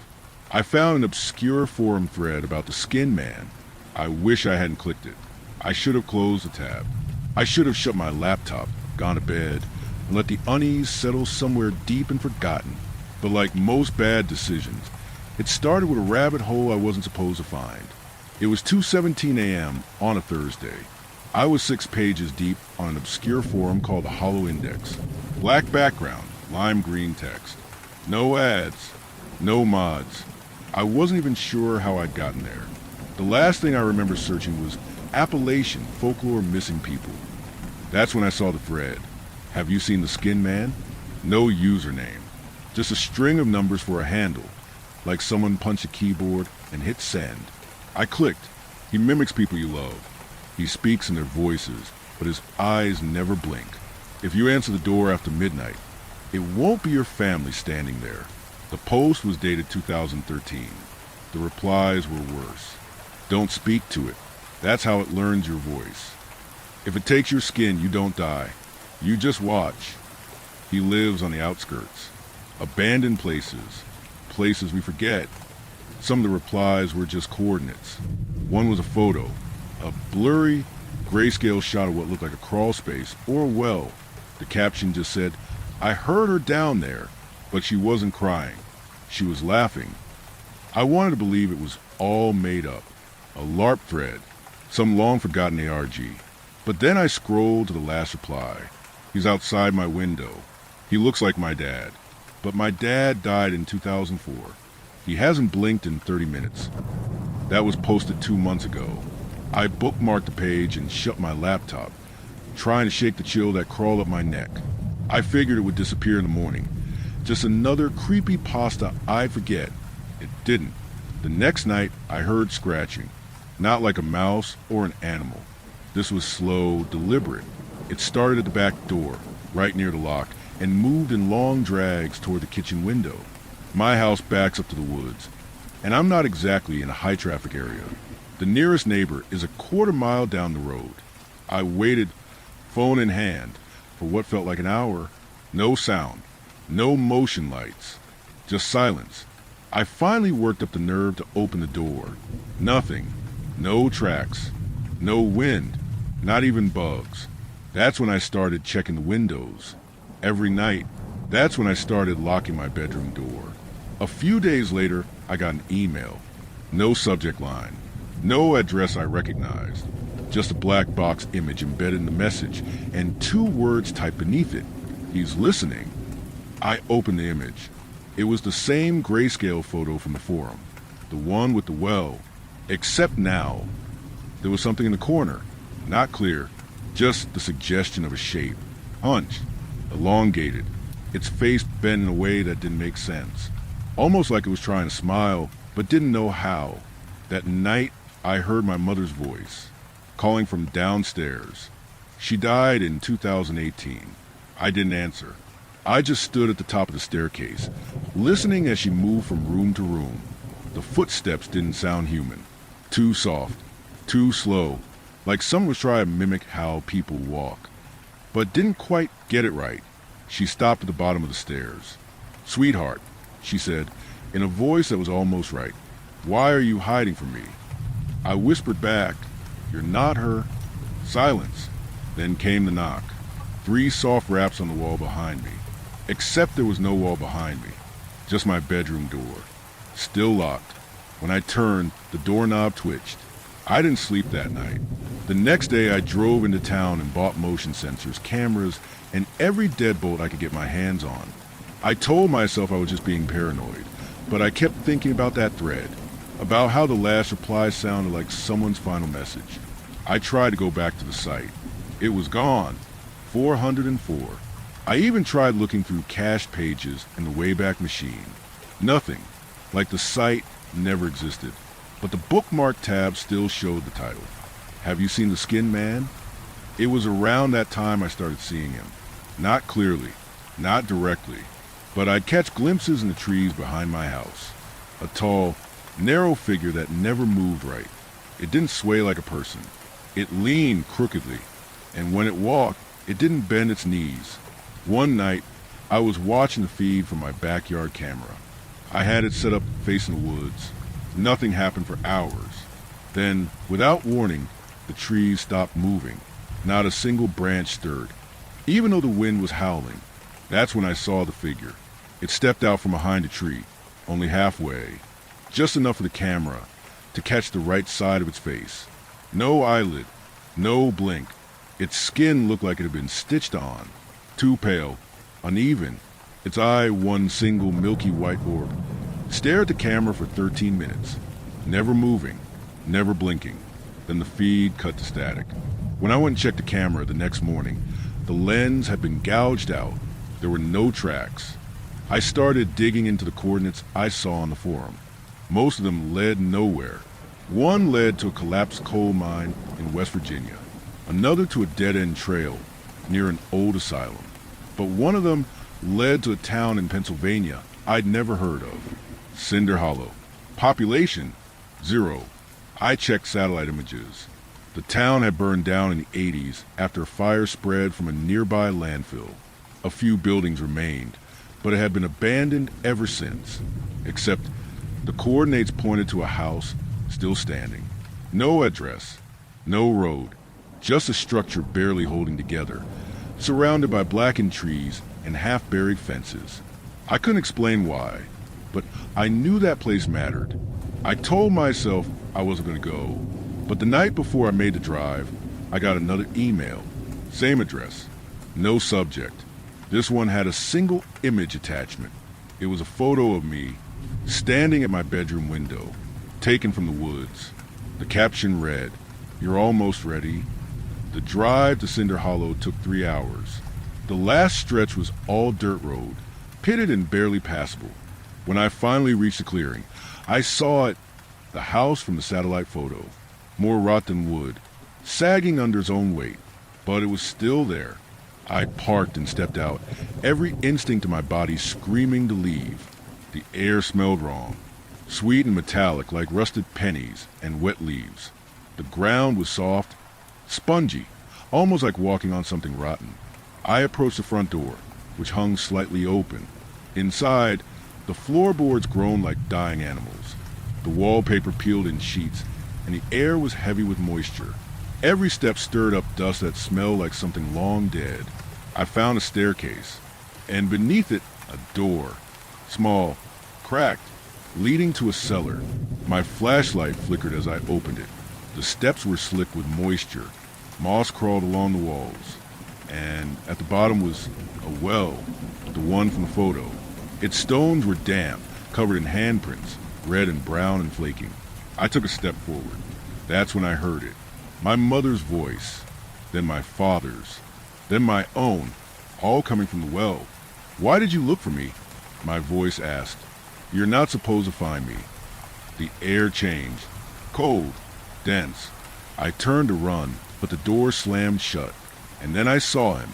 He rose out of the darkness, not crawling, not climbing, just emerging, like he was unfolding from the shadows themselves. The Skin Man.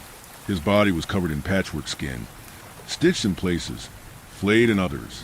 His limbs were too long, his fingers tapering into yellowed, bony points.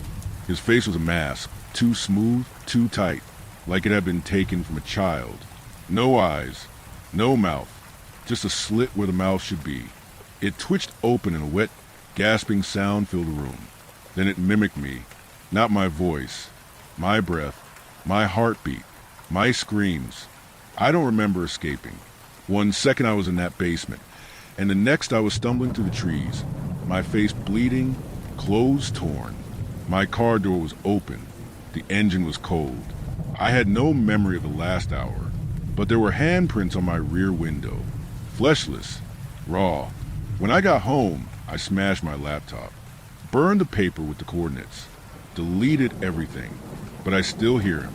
At night, I hear voices outside my door. Sometimes it's my mother. Sometimes it's me. Sometimes it's the voice of someone I haven't met yet. But the one thing they all have in common, they don't blink. I know how this sounds, but I need you to believe me. If you find that forum, if you see that thread, don't answer the door. Don't go looking. And whatever you do, don't trust the voice of someone who doesn't blink.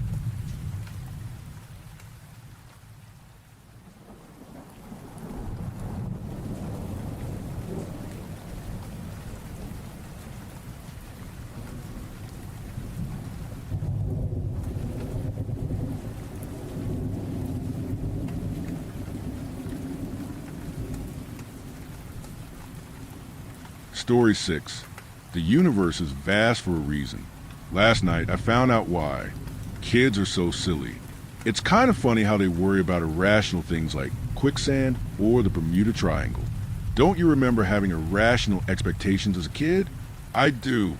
I used to think that I'd one day get the opportunity to travel throughout the universe in an epic sci-fi spaceship. Like in the movies.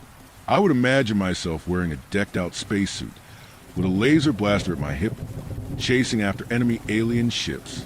Young me genuinely believed that technology would easily advance to that level within my lifetime. To be a kid is to be irrationally hopeful, like everyone else. I eventually learned that the universe, let alone our Milky Way galaxy, is simply far too vast for humans to ever plausibly hope to traverse. A bit of letdown, but I came to terms with that fact a long time ago. I've always wondered just how vast the universe is. Not once have I bothered asking why it's as vast as it is. Well, last night, I found out that there's indeed a reason. I usually do a few things around my apartment after coming home from work. Dishes, laundry, basic stuff. Not last night. I was feeling a bit under the weather, so I went straight to bed. I must have fallen into an incredibly deep sleep. When I first opened my eyes, I thought I was dreaming. I was wrong. I've never experienced astral projection before, but for the first time, I believe I had. How do I know it was astral projection? Because the first thing I remember seeing was my own unconscious face as I hovered over my still, seemingly lifeless body. In an attempt to get a better view, I tried backing up a bit, and instead watched as my astral body launched straight out of the atmosphere. It was astoundingly effortless. I couldn't believe my eyes. I was witnessing planet Earth in all its glory as the sun enveloped it in its powerful ultraviolet rays. That's another thing. I could see the rays too. How fascinating, I thought. What else might be out there for me to see? I first began wandering throughout our solar system, and before long, the Milky Way. I must have been moving at hundreds of thousands of light years in just moments. It felt no different than taking a stroll through a park. I fell through Jupiter, through the eye of its giant storm, through its semi-solid core as well. I flew alongside comets, danced around Saturn's asteroid belt, and watched in awe as a distant star collapsed into a black hole. I don't know how long I was out there for. A few minutes? A few hours? I must have gotten carried away, strayed too far from the sun, so to speak. It only took a moment for me to see that I had somehow traversed all the way to the edge of the universe. I guess it's not as vast as I thought. I wasn't sure what I would find here. There wasn't much to look at, a whole lot of nothing actually. I figured it was time to wrap up the fun. As I prepared to launch myself back to Earth, I noticed something out of the corner of my eye. That's odd. There's not supposed to be anything else out here, but there is something out there. I'll call it what it was. A door. Not like the kind of door you can grab by the handle and physically open, but rather an opening to a different place. In this case, it was a door leading out of the universe. I stared hesitantly at the doorway, uncertain of what lay beyond it. I shouldn't, right? I should definitely go back home. To my body. It probably misses me. After all, I turned about halfway before that inevitable rush of curiosity stopped me. I have to take a peek. How could I not? As I approached the doorway, I closely observed the way space and time seemed to ripple out from it. Strings of light and energy spewed from it like spaghetti. If I were to physically touch this thing, I'd surely be pulled apart until there was nothing left. I guess it's a good thing I left my body back home. I proceeded to phase through the entryway effortlessly, my ethereal body feeling the tickle of the spaghetti rays. As I went through, I could have sworn I saw a mirror of myself staring back at me, as if another me was going to the doorway at the same time, but in the opposite direction. Before I knew it, I was back in my bed, wide awake. As strange as that all was, maybe it was just an incredibly lucid dream, I said to myself. That was more or less my view on the situation. Until I took a closer look around my bedroom. It was my bedroom, except it wasn't. I looked closely at my bulletin board. There were pictures of me by myself next to family, but also next to people I had never met before, kissing a woman I had never seen in my life. I got up to go wash my face, but something felt off, as if my body wasn't mine. Looking into the bathroom mirror, I saw myself. I saw a version of myself. To be more concise, staring back at me from the mirror was undeniably me, but roughly 20 pounds heavier, unshaven, and in place of my usual mid-length brown hair, laid a mop of oily black hair that reached past my neck. It's been 2 hours since then. I'm still here, in this body that isn't mine. I've come to realize that I know nothing about this mirror's life, and that it is in my best interest to get back to my real body as soon as possible. I've tried going back to sleep in hopes that I could somehow astral project again and find my way back to the doorway, but no luck yet. I'm trying my best not to freak out right now, trying to look at the positive side of all this.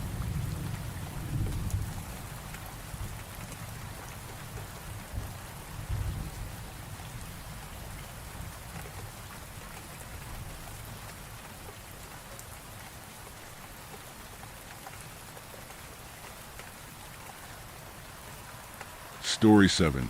I shouldn't have taken the last train in Kyoto. I moved to Kyoto last year for work teaching English at a private cram school. I love Japan, but I've always been a bit of an introvert, so I usually avoid crowded bars or touristy night spots. But last Friday, one of my coworkers convinced me to join him for drinks in Gion. 1 beer became 2, and before I knew it, the streets were empty and I was sprinting to catch the last train home. I made it just in time. The carriage was mostly empty, except for an elderly man in a suit slumped near the door, and a teenage girl in a school uniform staring out the window. I chose a seat near the middle of the car and pulled out my phone, trying to ignore the low hum of the fluorescent lights. About 10 minutes in, I noticed a girl. She hadn't moved at all, hadn't shifted her weight, hadn't blinked. Her head was cocked slightly, as if listening. Then I heard it too, a faint scratching sound. It wasn't coming from inside the train. It was coming from outside, just beyond the window, like long nails dragging across metal. I told myself it was probably a tree branch or debris, but as the train sped to the countryside, I caught a flicker of movement in the glass. Something was keeping pace with us. At first, I thought it was a trick of the light, some weird reflection. But no, there was someone, running alongside the train. Its form was distorted, too tall and too thin, with limbs that seemed to bend the wrong way. It moved in a jolting, erratic way, almost like it was hopping on all fours. The girl still didn't react. Neither did the old man. I pressed my face closer to the window. That's when it turned its head. I swear to God, it had no face. Just smooth, pale skin stretched where eyes and nose and a mouth should have been. Then it raised its claw and tapped on the glass. Tap, tap, tap. My breath fogged the window. I wanted to scream, but my voice caught in my throat. I looked at the girl for help, but she finally turned her head toward me. Her face. She didn't have one either. Just smooth, featureless skin. I jumped up, ready to bolt into the next car, when the old man spoke for the first time. Sit down. His voice was calm, almost kind. Don't let it know you see it. I froze. The scratching grew louder, metal screeching under claws. Then suddenly it stopped. The carriage was silent again, except for my ragged breathing. The train slowed as we approached my station. The doors slid open with a hiss. I didn't wait. I ran, sprinted off the platform and into the street, heart pounding so hard it hurt. When I finally looked back, the train was still there, doors open. The girl was standing in the doorway now, staring straight at me with that smooth, blank face. The doors closed. The train pulled away. I haven't taken the train since. I've been riding my bike to work, even in the rain. But last night, I woke up at 3 a.m. to the sound of fingernails scratching against my apartment window.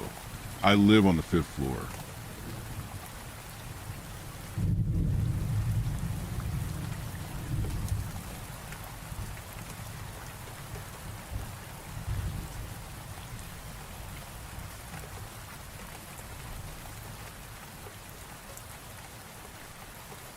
Story 8. I want to know how cold you were. The first time I encountered Motel Evergreen was on my way to visit a friend up north. I'd been stuck in traffic for almost 2 hours, and I'd made it a little more than 3 before the sky had started to darken. Most others would have taken their chances and braved the night, but not me. 3 months ago, I'd run into a chunk of bumper in the middle of the night that took out my front tire, and I braved arrested in my car, waiting for a tow truck to come save my ass in the morning. I certainly wasn't about to do that again. I'd started scanning the night sky before a single sign caught my attention. Next exit from Motel Evergreen. I thought it was a funny name, and then nothing else as I pulled into the lot. A single red Corolla sat near the manager's office, and the parking lot was completely barren otherwise.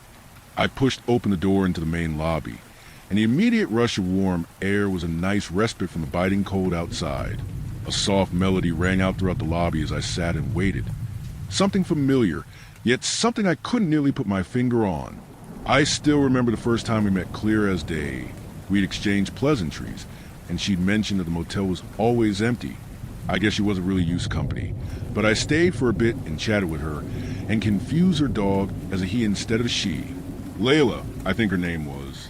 The pup had been given a prominent spot on the reception counter. So much so that I'd noticed it the first time I'd stepped in. There was also a massive clock that simply displayed the date in the lobby, and it read August the 7th. I'd only noticed it when I turned around to leave the reception counter. The motel room was rather quaint. Vintage furniture and a bed that creaked under my weight. An old steam radiator sat in the corner, beside a fading brown armchair. As I stood in the shower, the warning she gave me echoed in my mind. Don't look at the peephole past 12 a.m. I had a peculiar dream that night.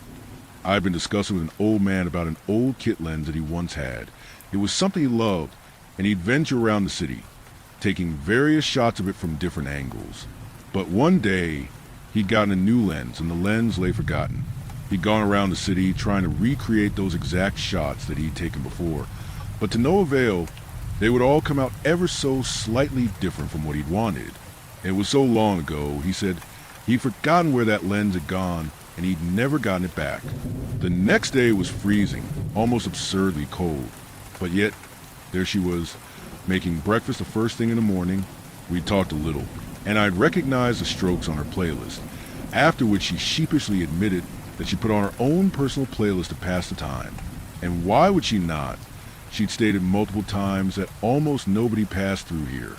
I asked her what she did otherwise to pass the time, and she said cleaning, and asked if I wanted to join, a little mischief in her tone. I declined but offered to stop by again soon. She smiled politely and said most people wouldn't, and I laughed and said I wouldn't be most people then. We talked a little more about her dog, I think, about how she missed her and how old she was getting. I wonder how often she'd gone to visit the little terrier. It was obvious she meant a lot to her. I'd never had any animals myself, nor did I really care for them, but the way she spoke about that dog would have made me reconsider. She'd seemed so quiet first, but the familiarity with which she'd spoken to me, it made me wonder if we knew each other from somewhere. The next time I encountered the motel was when I'd turned off the highway the next day to get gas, and as the hues of pink and purple rolled in across the horizon, there was the red Corolla parked outside the manager's office, and the parking lot completely barren of any other car. Her face lit up as she saw that I was back so soon, and I felt a little flutter in my heart. We talked a little about nothing, and I complained about her monotony of the trip. I'd asked what she'd been doing here in the middle of nowhere, and according to her, she'd been working there to save up for a degree in veterinary studies. There was a certain way in which her eyes lit up as she talked about it. Before I'd left, she'd also given me a small clay flower, a token of gratitude for keeping my promise. She'd said, this time, she'd also given me the same warning as before, and it had felt a little odder than the first. As I left, however, I'd noticed the same clock in the lobby, its date never changing, August the 7th. It was about 7 when I'd ventured out of the motel, this time to the nearby gas station to fill the couple of gas canisters I'd kept in the trunk just for emergencies. And I found it odd that the gas station itself was also completely devoid of people, not even a clerk in sight. I'd already paid for my gas and decided against getting myself a drink before heading back. That night, I didn't nearly drift off to sleep as quickly as the first. The warning kept ringing in my head. Despite the storm raging outside and the monotonous drone of the fan, I'd toss and turn until almost 2 in the morning, at which I was awoken with start by a scratching at the door. I was up and looking through the peephole, revolver in hand, before I'd realized the gravity of the situation and the warning that she'd given me, because on the other side of that door was a receptionist, eyes wider than I'd ever seen, her black t-shirt and jeans scarcely shielding her against the cold. She looked so frail, standing out there in the wind and snow. That night, I'd scarcely slept a wink.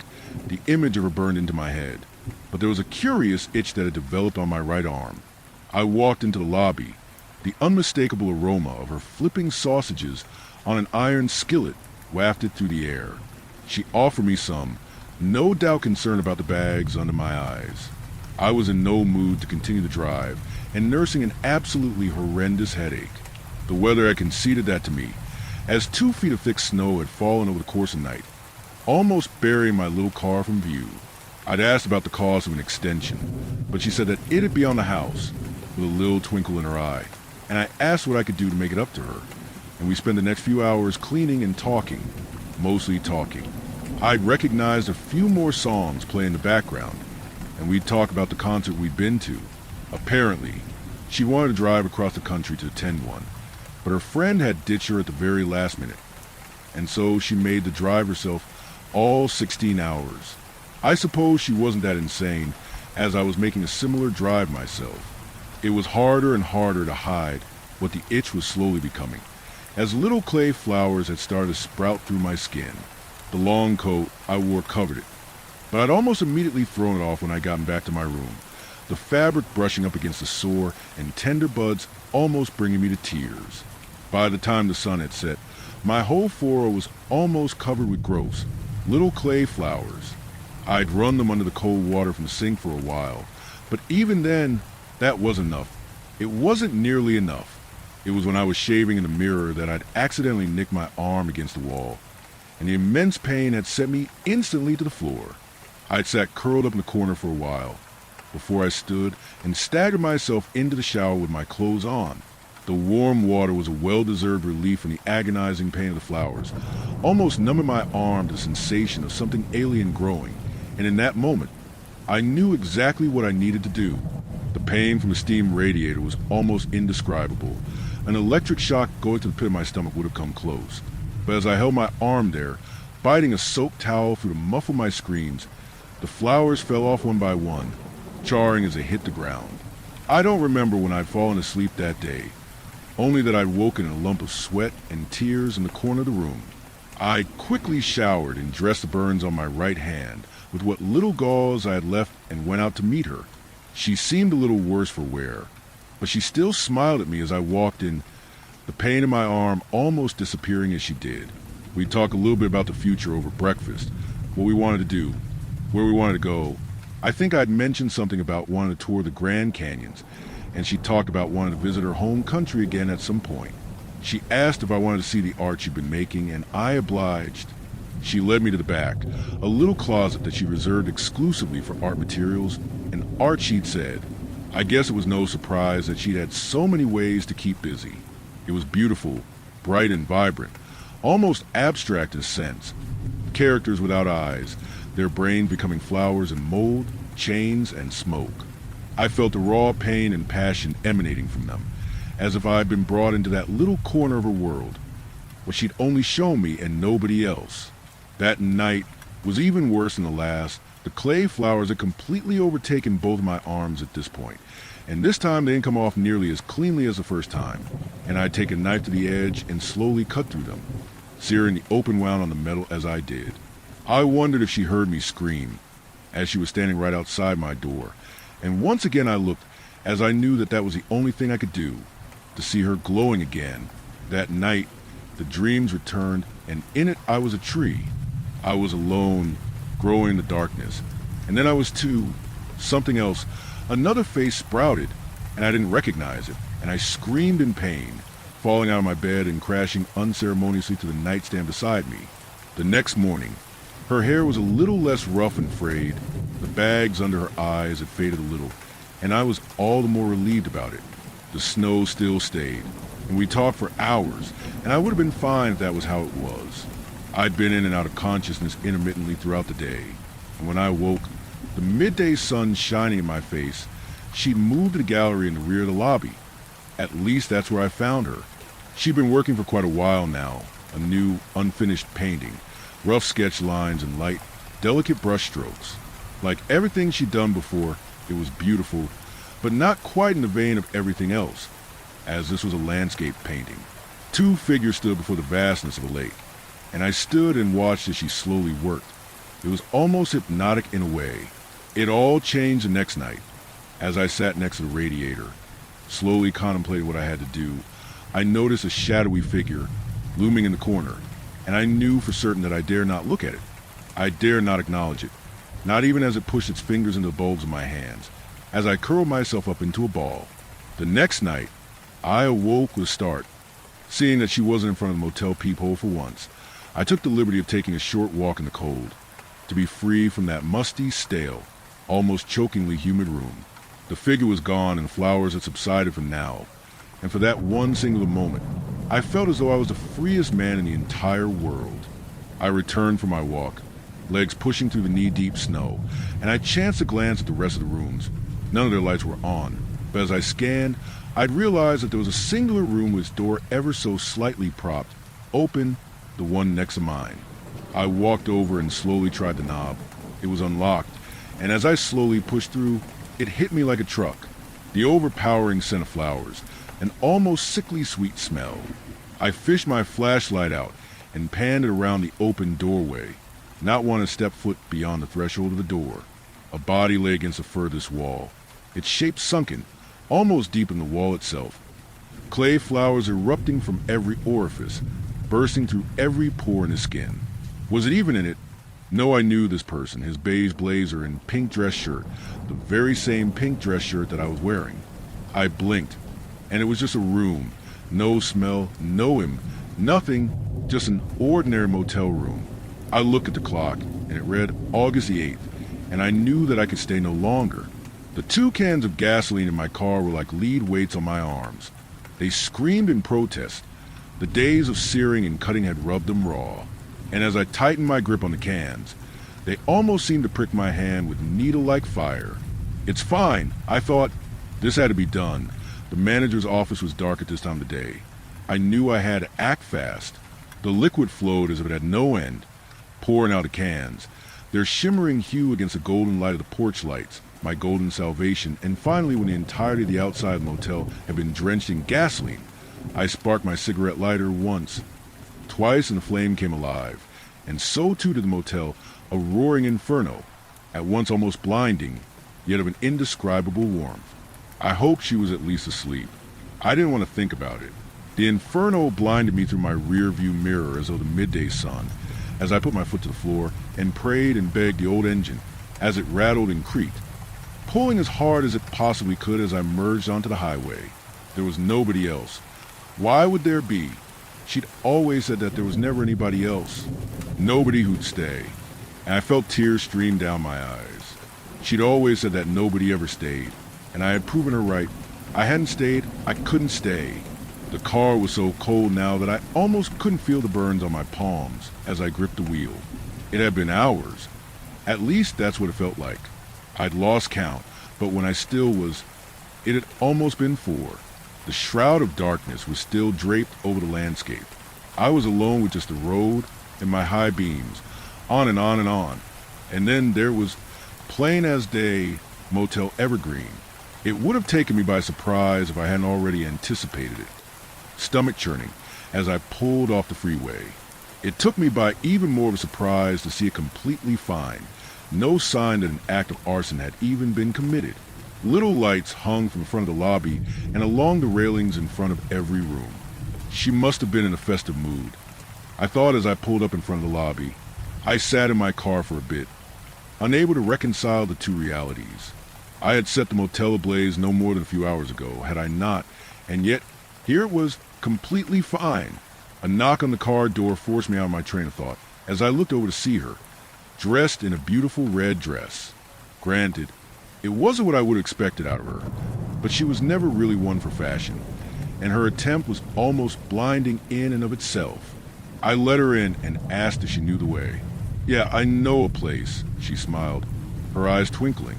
The drive wasn't long, and we talked the whole way, just the little things, about how her mom had bought her this dress, and the attempt she'd made at eyeliner, and how she'd failed almost consistently.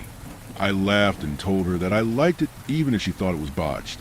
We talked about how I needed to go somewhere for a while, maybe a long while, and she said she'd miss me. It wasn't long before we arrived, a pristine field, green grass and bleachers, with slow jazz rolling in the background and the words "Prom" unevenly emblazoned on a massive banner at the entrance. Quaint, isn't it? I thought you might like it. Oh, it's great. It's like we're high schoolers again.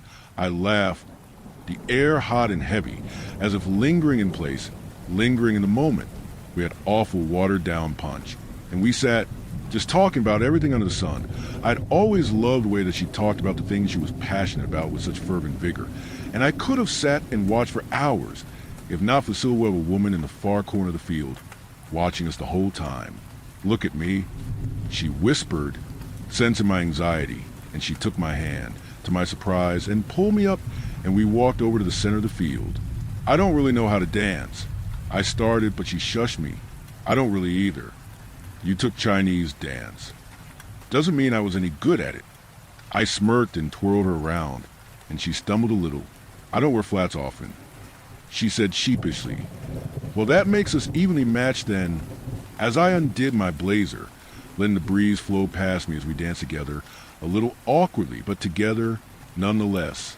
I wanted to stay in that moment, to linger there forever. The drive back to the motel was silent. She sat, watching the streetlights go by, never even chancing a glance at me the whole time. And as I pulled into motel, I slowed the car to a stop and looked over at her, her wavy black hair silhouetted in the darkness of the car. I smiled a little to myself. "I hope you had fun. I know it wasn't really the best." I started. No, it was fantastic.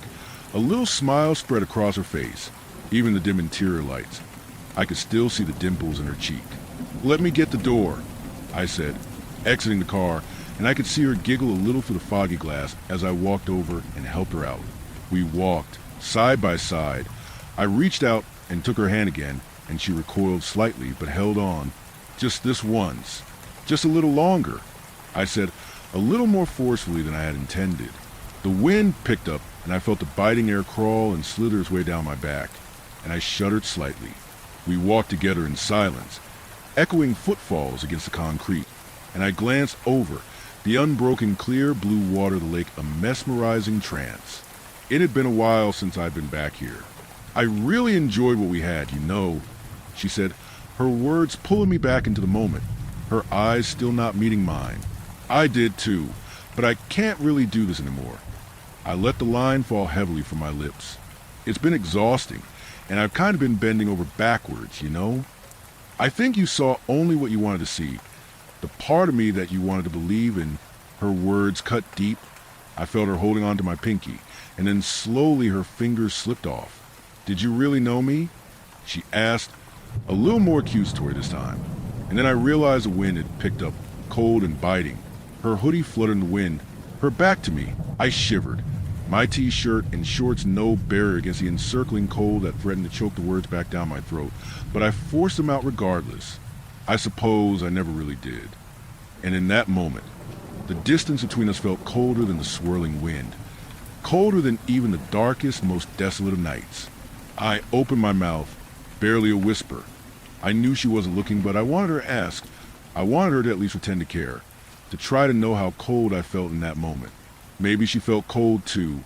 She'd always gotten cold easily, and I just wanted to know. I awoke in a daze. My car was most definitely snowed in again, and my back ached as if I was 40. I rolled around trying to remember why I was even there, before realizing that I had taken a quick detour to get groceries and some supplies. As I exited the convenience store, I realized how alone I was. My only company, a red Subaru sitting at the corner of the lot near an instrument store, which of course was closed this time of the year. I had stared into its vacant shelves for what seemed like forever, a twinge of familiarity in its arrangement. And it was that night that I had a dream. I was in that very same instrument store, except that the lights were on, and I needed to go somewhere. And there she was, her black t-shirt and jeans, far too light for the raging snowstorm outside. And no matter how I tried, I couldn't reach her. I was always a step behind, always at a distance. I woke to the sun in my face. The snow had almost melted overnight, the parking lot slick with ice. I glanced around and realized this time I was actually completely alone, sitting on a slab of concrete in the middle of nowhere. The Subaru had left in the night too, probably for good this time, I thought. The little Honda turned over a few times, sputtering and churning before it finally started, and I was bombarded with calls from my friend as he asked where I was. Apparently, I was a few days late to our meeting. It was then that I realized that I hadn't had cell reception for the longest time. Part of me wondered if it was the work of the motel, but then again, I didn't have much of an answer to anything. I eventually made it up to him, but I never really told him the full story, only that I was snowed in at a motel for a couple days, and he never asked. It was just a few months ago that I encountered it again, this time, on a long drive back down to Florida to visit my parents. The warm, almost stale summer air pushed past my face as I cruised down I-75, and there it was, almost unassuming in its appearance, but it was a sign I knew all too well. Next exit from Motel Evergreen. I felt a knot grow in my stomach as the sweat dripped down my hands, making the wheels shimmer in the summer sun, the sweat despite the cold. I felt it then, a rush of stinging cold air. As I turned into the off-ramp, I pulled into the lot. Stepping outside, I felt a slow chill that pushed past my skin. It should have been summer, yet in the midday sun my knees ached and creaked. Her red Corolla was where she'd always left it, parked near the manager's office. Specks of rust had emerged from under the dulling red paint, dancing across the usually pristine sidewalls of the car. The tires were no worse for wear, lumpy and deflated. I thought of asking if she needed some help with them, and then realizing that I didn't quite know where she would be. The motel wasn't quite as I had left it. It held scarcely any sign of arson, no burn marks, no charring, nothing. The windows, always immaculately maintained, were grimy, filled with cobwebs. I ran my finger down the outside of one, watching my finger make a clean line to the gray, exposing the darkness inside. There was faint music, a crackling speaker by the front desk. I knew it was hers long before I rounded the receptionist counter. The little picture of a terrier sat framed on the counter, its countenance covered by a layer of dust. She'd always talked about wanting to be a vet. I wondered about the little dog. She was old when we talked. Was she still around? Probably not. I wondered how she'd react if she knew. I flicked the switch back and forth for a moment. No power. I wonder how she'd always kept this place immaculate. It must have been a lot of work for a single person. That single person who simply wasn't here anymore. I dusted the couch and sat down for a bit, a little respite from the heat. I thought, the heat was back, and I sat perhaps for minutes, perhaps for hours, letting it soak into me like a slow ripple, fanning out till it covered everything. And when I closed the office door for the last time, I looked back at the old decrepit once was, and then never again. The Audi roared to life as I swung it round in the gravel and punched it off the lot. But somewhere in me knew that no matter how fast I ran, I'd never escape it. It would always be waiting, no matter where I went, what route I took. And someday I'd look over and see that looming sign in the distance. When I thought back on it, I wanted her to ask me in that moment, in the lingering cold, as I stood and watched her walk into the distance, for her to ask me if I felt cold too. Maybe that's why it'll always find me.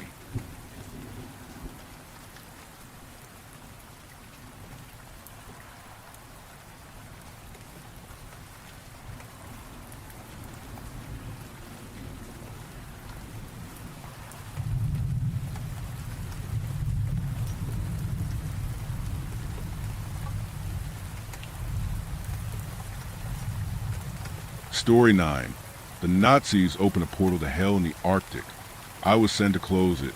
The sun was setting over the horizon as she brought me another drink. A pretty waitress, dark skin, long black hair tied back in a ponytail, flowers around her neck. I was having trouble deciding which was more beautiful, dusk over the ocean or her. My entire mind was telling me it was the latter. After everything I'd been through, though, I couldn't get the nerve to ask for her number. Even as she flashed a coy smile at me and turned to walk away. Everything was perfect. The sunset, the drink, finally being on a damn vacation after working my ass off and collected these past 2 decades. Not a worry in sight. Except I could hear this nagging sound. High-pitched ringing, right below the surface of my mind. It was constant. Wouldn't leave no matter how many times I tried swatting away an unseen bug. Oh, hell. I woke up. My phone ringing off the damn hook with that one dreaded word showing me exactly who was calling. Work. Letting out a groan. Already missing the beach and pretty girl bringing me drinks, I picked up and hit the green button. Yeah, what's up? I asked, knowing that it was probably going to be some more insanity. Never a day off in this line of work. There's a car waiting for you outside. We need you to come in ASAP. The voice on the other line was short and to the point. Another tear? I tried asking, knowing there wasn't going to be any answer, but pushing my luck anyway. Their only response was silence. Checking the screen, they had already hung up. Of course, could talk. Even though I didn't want to, I rolled out of bed, standing up and stretching before pulling curtains aside to look out. There, waiting on the street, was a black SUV, lights on just waiting for me to step out and get in. God, I hate it when they pull this secretive government agency bullshit. It's so melodramatic. Hell, the HQ is only a couple miles down the road. I could easily get there within a few minutes if they just asked me to. Instead, they have to send these stupid cars that make it look like I'm going to get kidnapped with a bag over my head to never be seen again.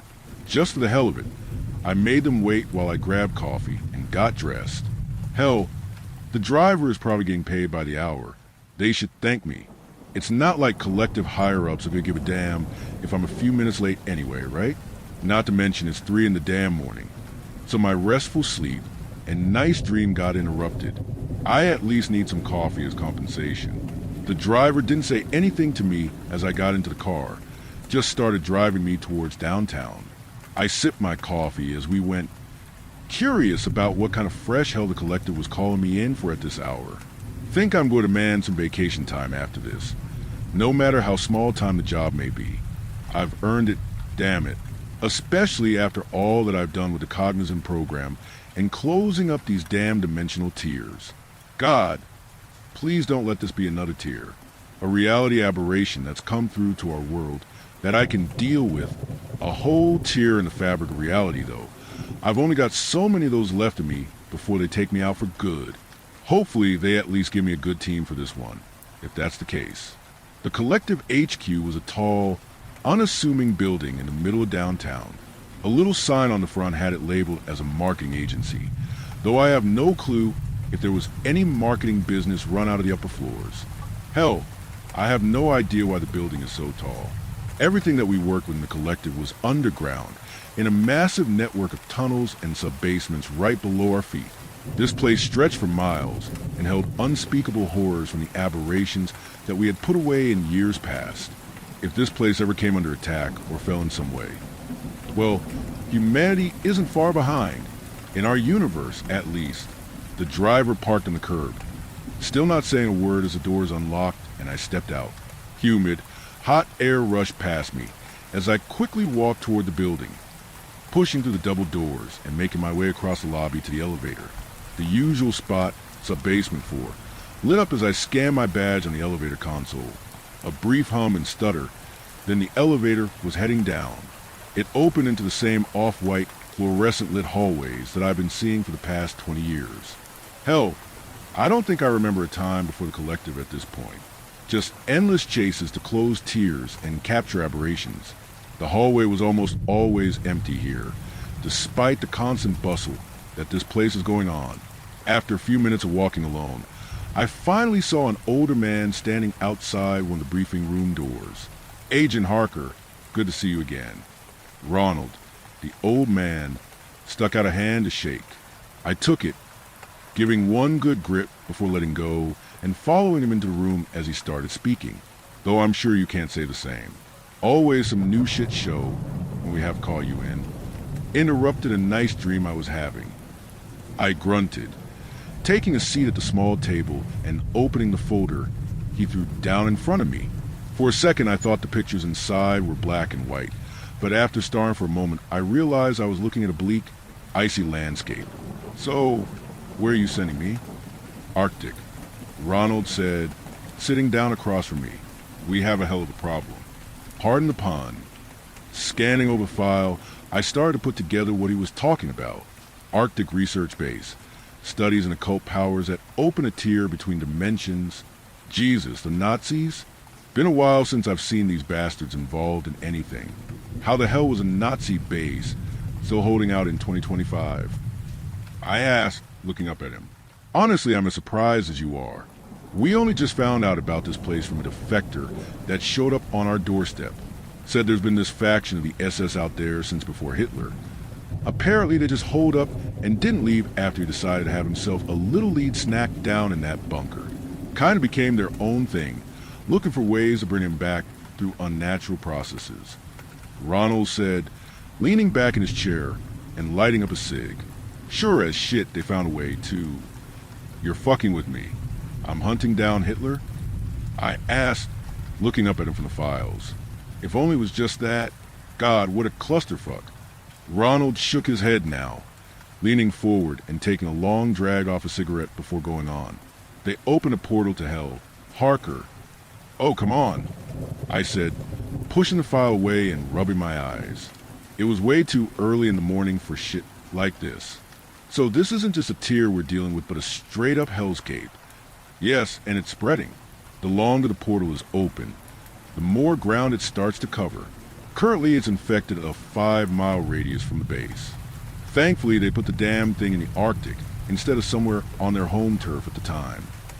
He replied, how long has it been open for that it's taken up that much space? I feel like I already knew the answer. And how long until it spreads beyond the wastes out there? It's been a week according to our source. He said, another long drag on the cig.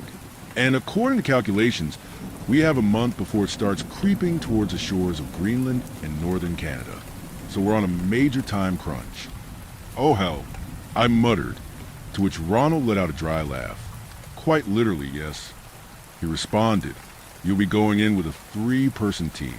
One occult specialist, Vera, will be able to close the portal through a ritual. The other 2, Pitt and Marcus, will be your muscle and demo experts. I've also given approval for the defector to go with you as a guide. Her name is Celine. Quite a nice woman. Surprisingly, said she always wanted to get out of the cult, but had no way to escape until now. Watch out that she doesn't double-cross you. Think she will? I asked, eyeing him.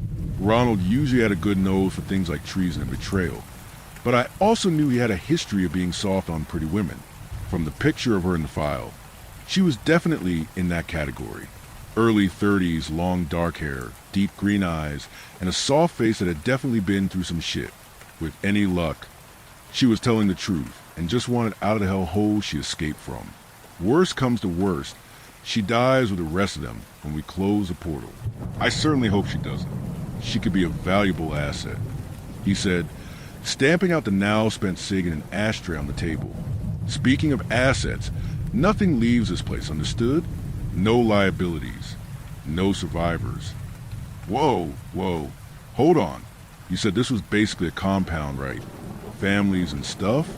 You know I don't kill kids. Not doing it.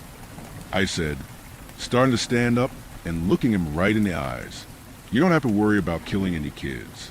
How do you think they opened the portal? He said, getting up and opening the door for me. I just stared at him for a moment, dumbfounded. All he could do was nod, closing his eyes and brushing his hair back while reaching in his pocket for another cig. Yeah, ask her about what happened on your way there. Well, I don't use the term fucked up lightly, you know. I left the room, heading downstairs to the armory, where I could pick out whatever weapons and ammo might be needed for the situation. To my surprise, the rest of the team was already waiting down there.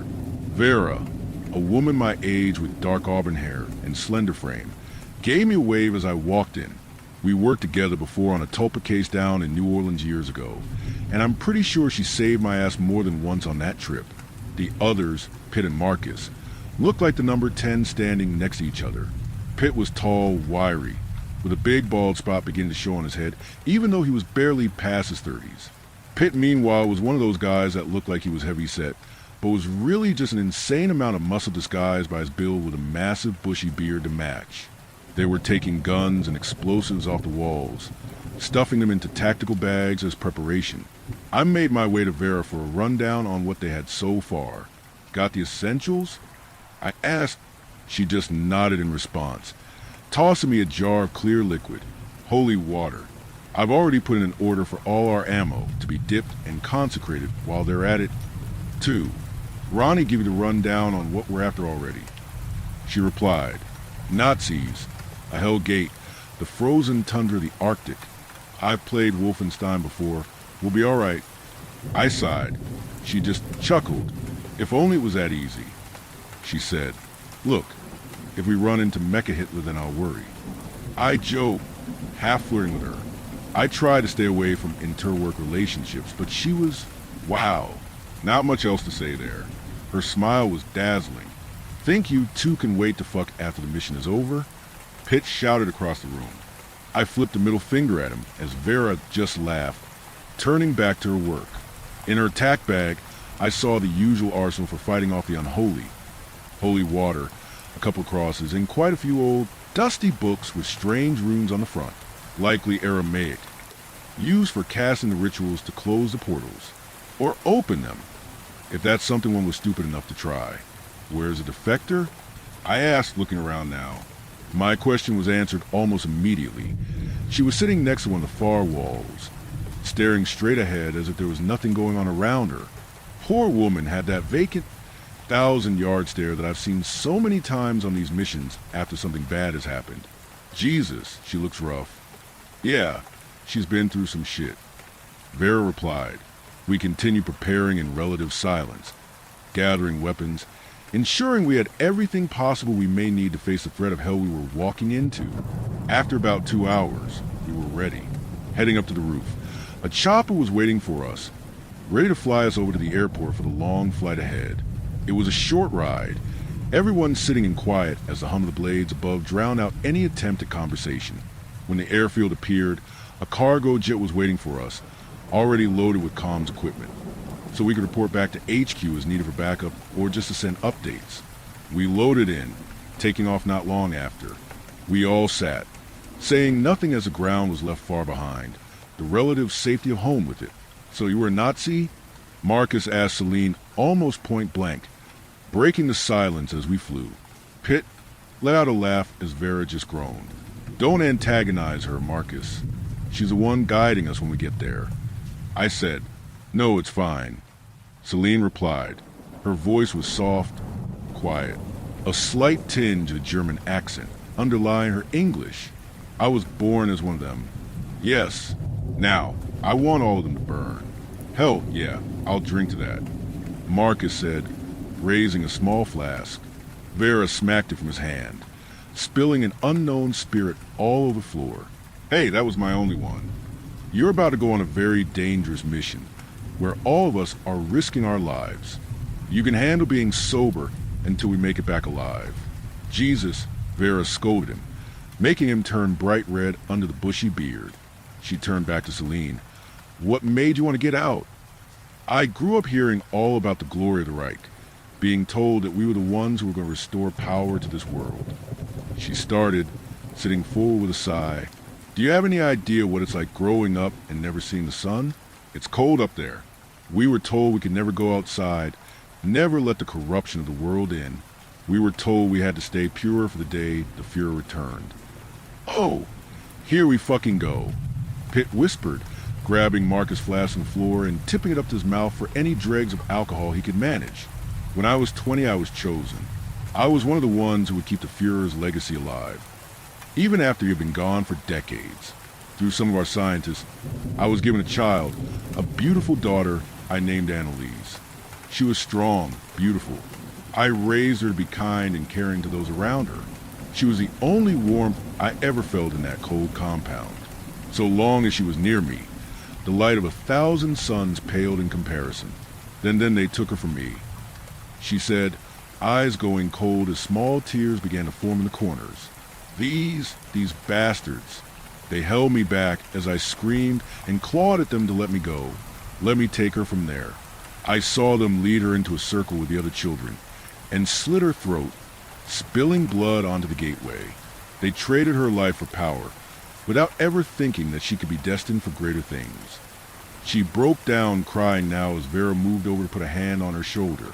Choking back tears, Celine continued, "I swear that I will slit their throat myself." She whispered now, tears ending as she came back to being cold and detached.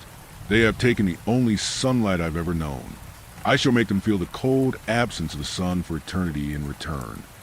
"Fuck, that's metal." Marcus let out a low whistle as I kicked him the shin, shushing him in the process. "Estimated arrival in 5 hours. A voice came over plane comms.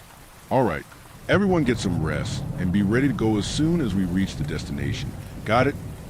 I said, getting nods from the rest. I sat back in the hard seat, closing my eyes and leaning my head back, letting the hum of the wind outside lull me to the last peaceful sleep I may ever get. Holy shit, look at that. I could hear Pitt shouting as the plane went through turbulence, shocking me awake in my seat. I rubbed sleep from my eyes, shaking my head as the weight of exhaustion tried to close them again. Pitt shouted again, "Harker, seriously, come over here and look." Yeah, on my way," I said, getting to my feet and desperately trying to stay steady as the plane lurched to one side. "Oh hell, it's coming at us."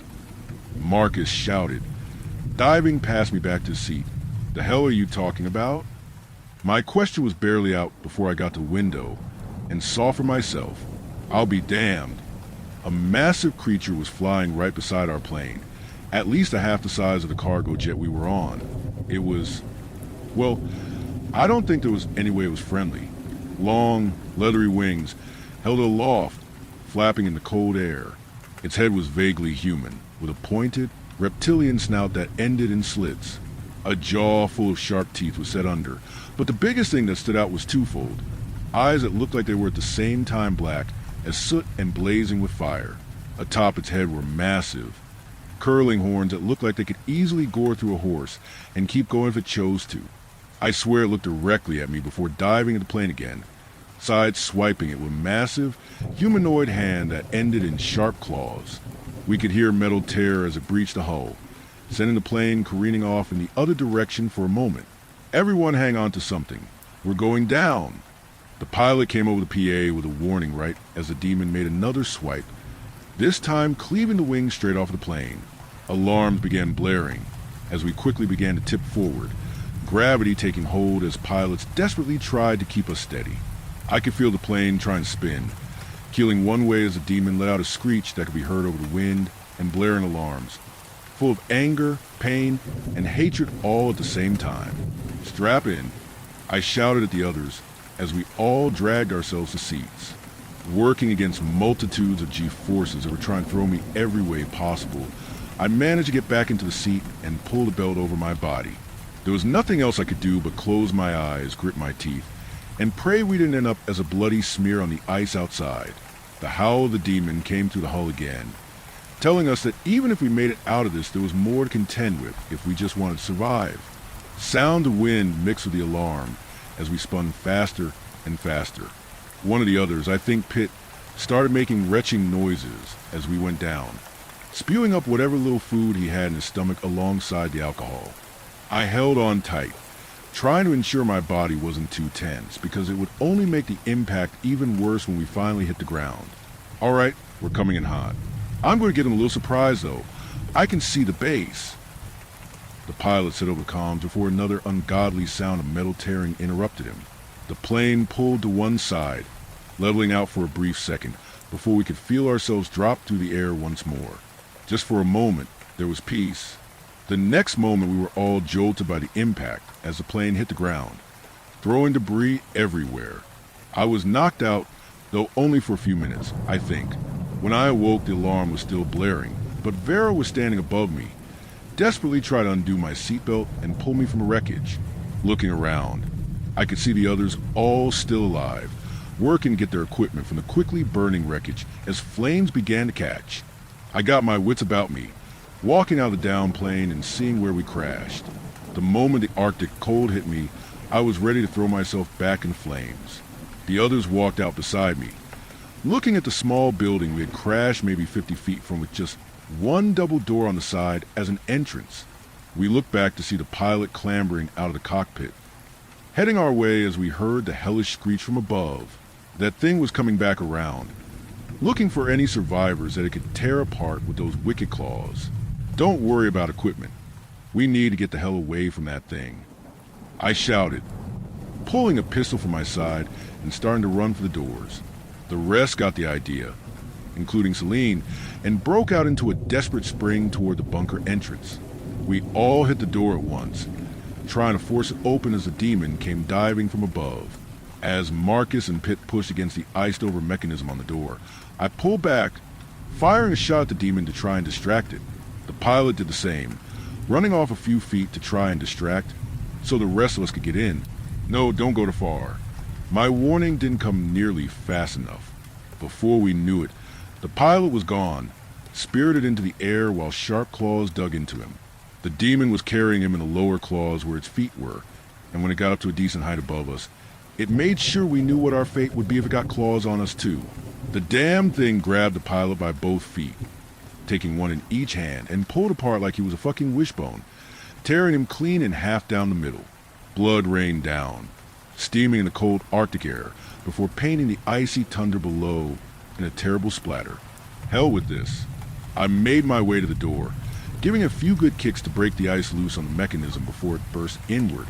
Warm air rushing out to meet us as the demon began to dive back down in our direction.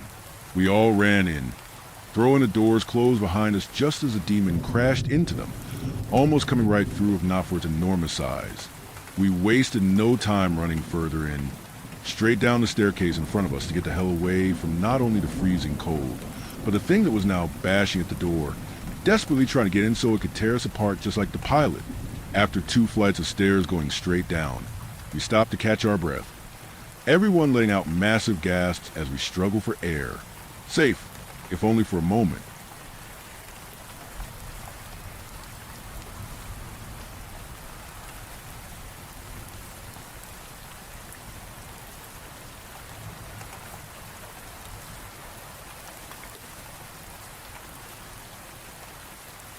Story 10. Our father kept a second family in the pipes. We almost never spoke to them, though they always tried to strike conversation. They were amicable, polite, They would ask us questions about our interests or how our day was, at least at first. Their soft voices would ooze out from the kitchen sink and the shower drain, places like that. Sometimes they would follow us, my sister and I, around the house. They would slither through the pipes like snakes to whisper in our ears. They weren't always there. Dad brought them home sometime after Mom passed. She was on her bike ride home from work when she was struck by a drunk driver. Fucker was going 80 miles per hour in the school zone. The police found several empty bottles of Barefoot wine in his Volkswagen Bug. I was 15 at the time, and my sister was 17. Mom was amazing. Dad didn't adapt well to life without her. None of US did, but he was completely despondent for every bit of 2 years. All day, every day, he would sit expressionless. If it weren't for sleeping and drinking, I doubt he'd have done anything at all. It pissed me off that my father would turn to the same vice that caused the accident. I never told him that. One day, Dad danced to the front door like nothing had ever happened. He wouldn't tell us why he was so happy, not at first, which was frankly a little frightening. We worried that he had found something new to live for, something that we might not fit into. We were relieved to learn that he would not be abandoning us. He said he'd invited some special guests over to stay for a while. We probably should be more concerned, especially when these guests never seemed to arrive. But we were just scared kids. We just wanted him back. Dad had been his usual happy self for another 2 years before Olivia came tearing out the bathroom, screaming about hearing voices. She ran into the kitchen and breathlessly told us that she'd been brushing her teeth when she heard a group of people speaking to her from the sink. Dad's smile faltered at that. He assured us that it was nothing, that Olivia had just imagined it. He took her temperature, and the thermometer read 101.3 degrees Fahrenheit. He didn't realize that we had heard the hair dryer running the whole time that he had been searching for the thermometer. As he sent us off to bed, he plastered on what he must have thought was a reassuring grin, but it was too late. I had seen the look in his eyes when his face fell. It was a look that said, "Oh shit." I sat in the bathroom for a while that night, doing my best to be absolutely silent. I thought that they wouldn't talk if they knew I was there, but I had it all backwards. It wasn't until I knocked a bottle of soap onto the floor that they spoke up. "Oh, hello. You must be Matthew. It's lovely to meet you. We're Dash." Whatever the next words were, I couldn't hear them over the sound of my own screaming. I ran as fast as I could to my bedroom and hid under the covers all night. We asked our father about them the next morning.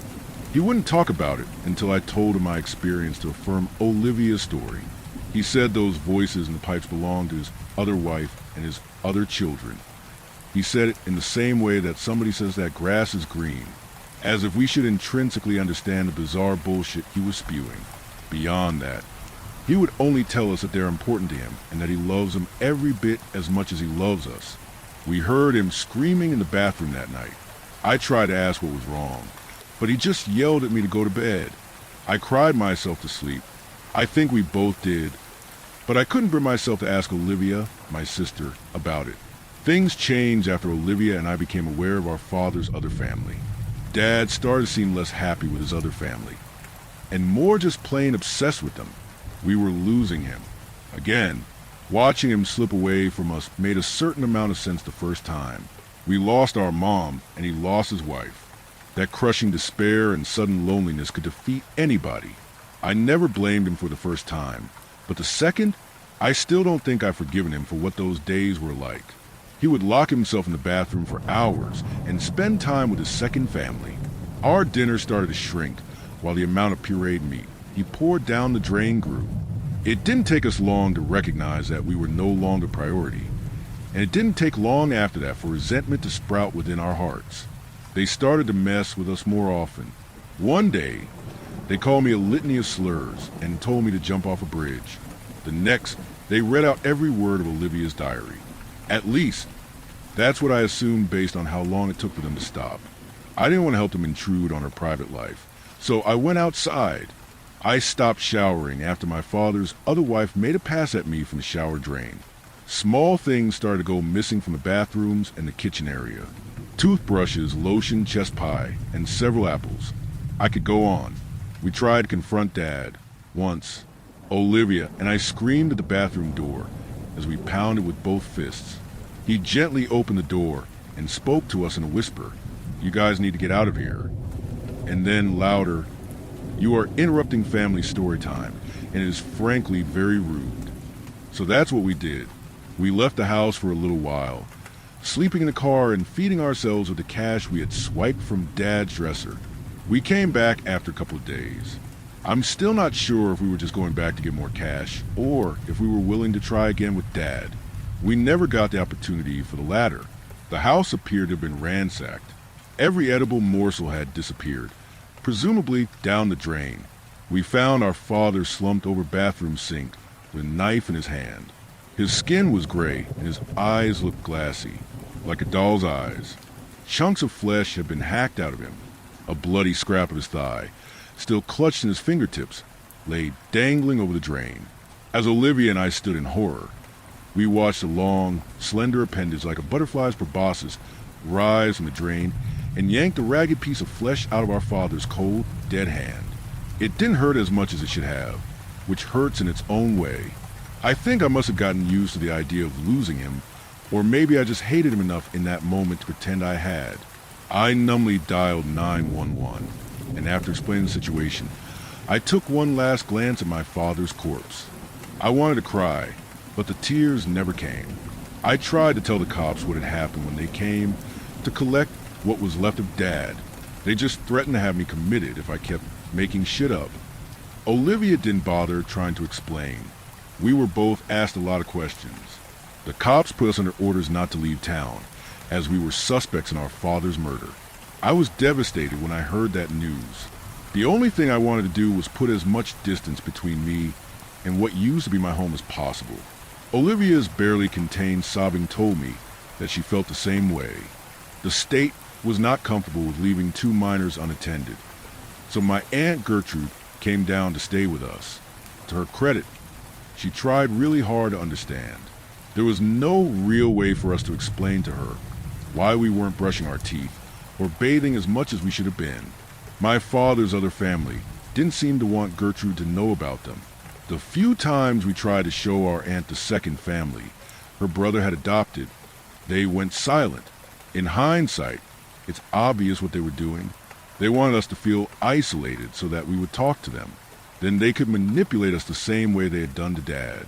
They spoke in his voice sometimes, the rich timbre gently vibrating the pipes on its way to do the same to our eardrums. He said he was happy.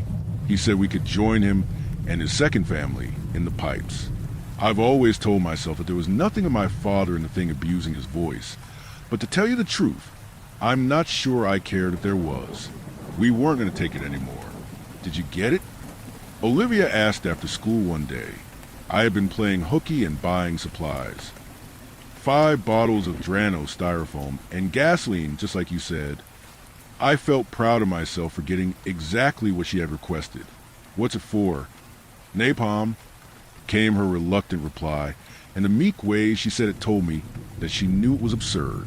I argued how insane her plan was the whole way home.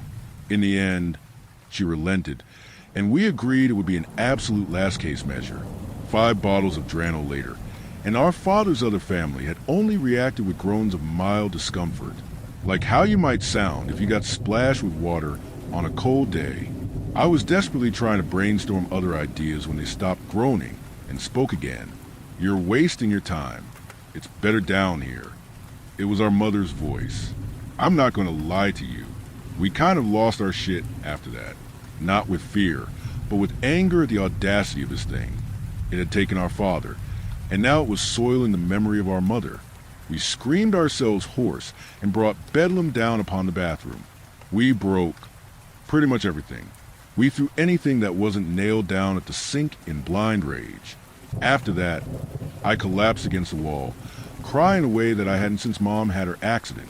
Olivia stood, shoulders shaking, in the doorway looking as if she were waiting for permission. "Olivia," I said, "get the styrofoam." 20 minutes later, we had the napalm ready to go. One big bucket of "fuck you" for our response to our father's other family. As we carefully poured the gelatinous material into various drains, it muffled their voices, and our home felt truly silent for the first time in what felt like forever. We sat together and enjoyed that for a few minutes. Then we pulled a flare we had found in an old survivalist kit from the garage, lit it, and threw it into a small puddle of makeshift napalm left in the basin of the sink. We figured it might take some time to burn its way down into the pipes, but we underestimated how hot it would be in the meantime. Roughly 5 minutes past ignition, Aunt Gertrude, home early from work, burst and demanding to know what that horrible smell was. She had just enough time to process the wrecked, partially burning bathroom before she found out exactly what that horrible smell was. The pipes under the sink melted away, and a gout of steam flung flaming napalm across the room, directly into the face of our aunt. Everything she tried to do just made it worse. Wiping her face with her hands just set her hands on fire. Wiping her hands on a towel just set the towel on fire, which set the house on fire. Olivia and I fled the bathroom as our aunt became a careening ball of flame, screaming her way from wall to wall. We could see from the hallway that the napalm in the deeper sections of pipe had not yet lit. As much as I wanted to make sure the job got done, we had to leave. The whole house was going to be burning down soon. We tried to exit through the kitchen, but when we rounded the corner, we saw hundreds of their wet appendages rising out of the drain, thrashing wildly in search of us. They spanned the whole room, stretching and retracting, flinging furniture around, and yanking whatever they could hold it down into the pipes. The situation in each of our bedrooms was exactly the same as in the kitchen. I'm still not sure if they had been following us again, or if there were just that many of them. The bathroom in Olivia's bedroom was significantly closer to the door than my own, so when we opened her bedroom door, we found ourselves within their reach. The fire behind us had spread significantly, cutting us off from any chance of escape.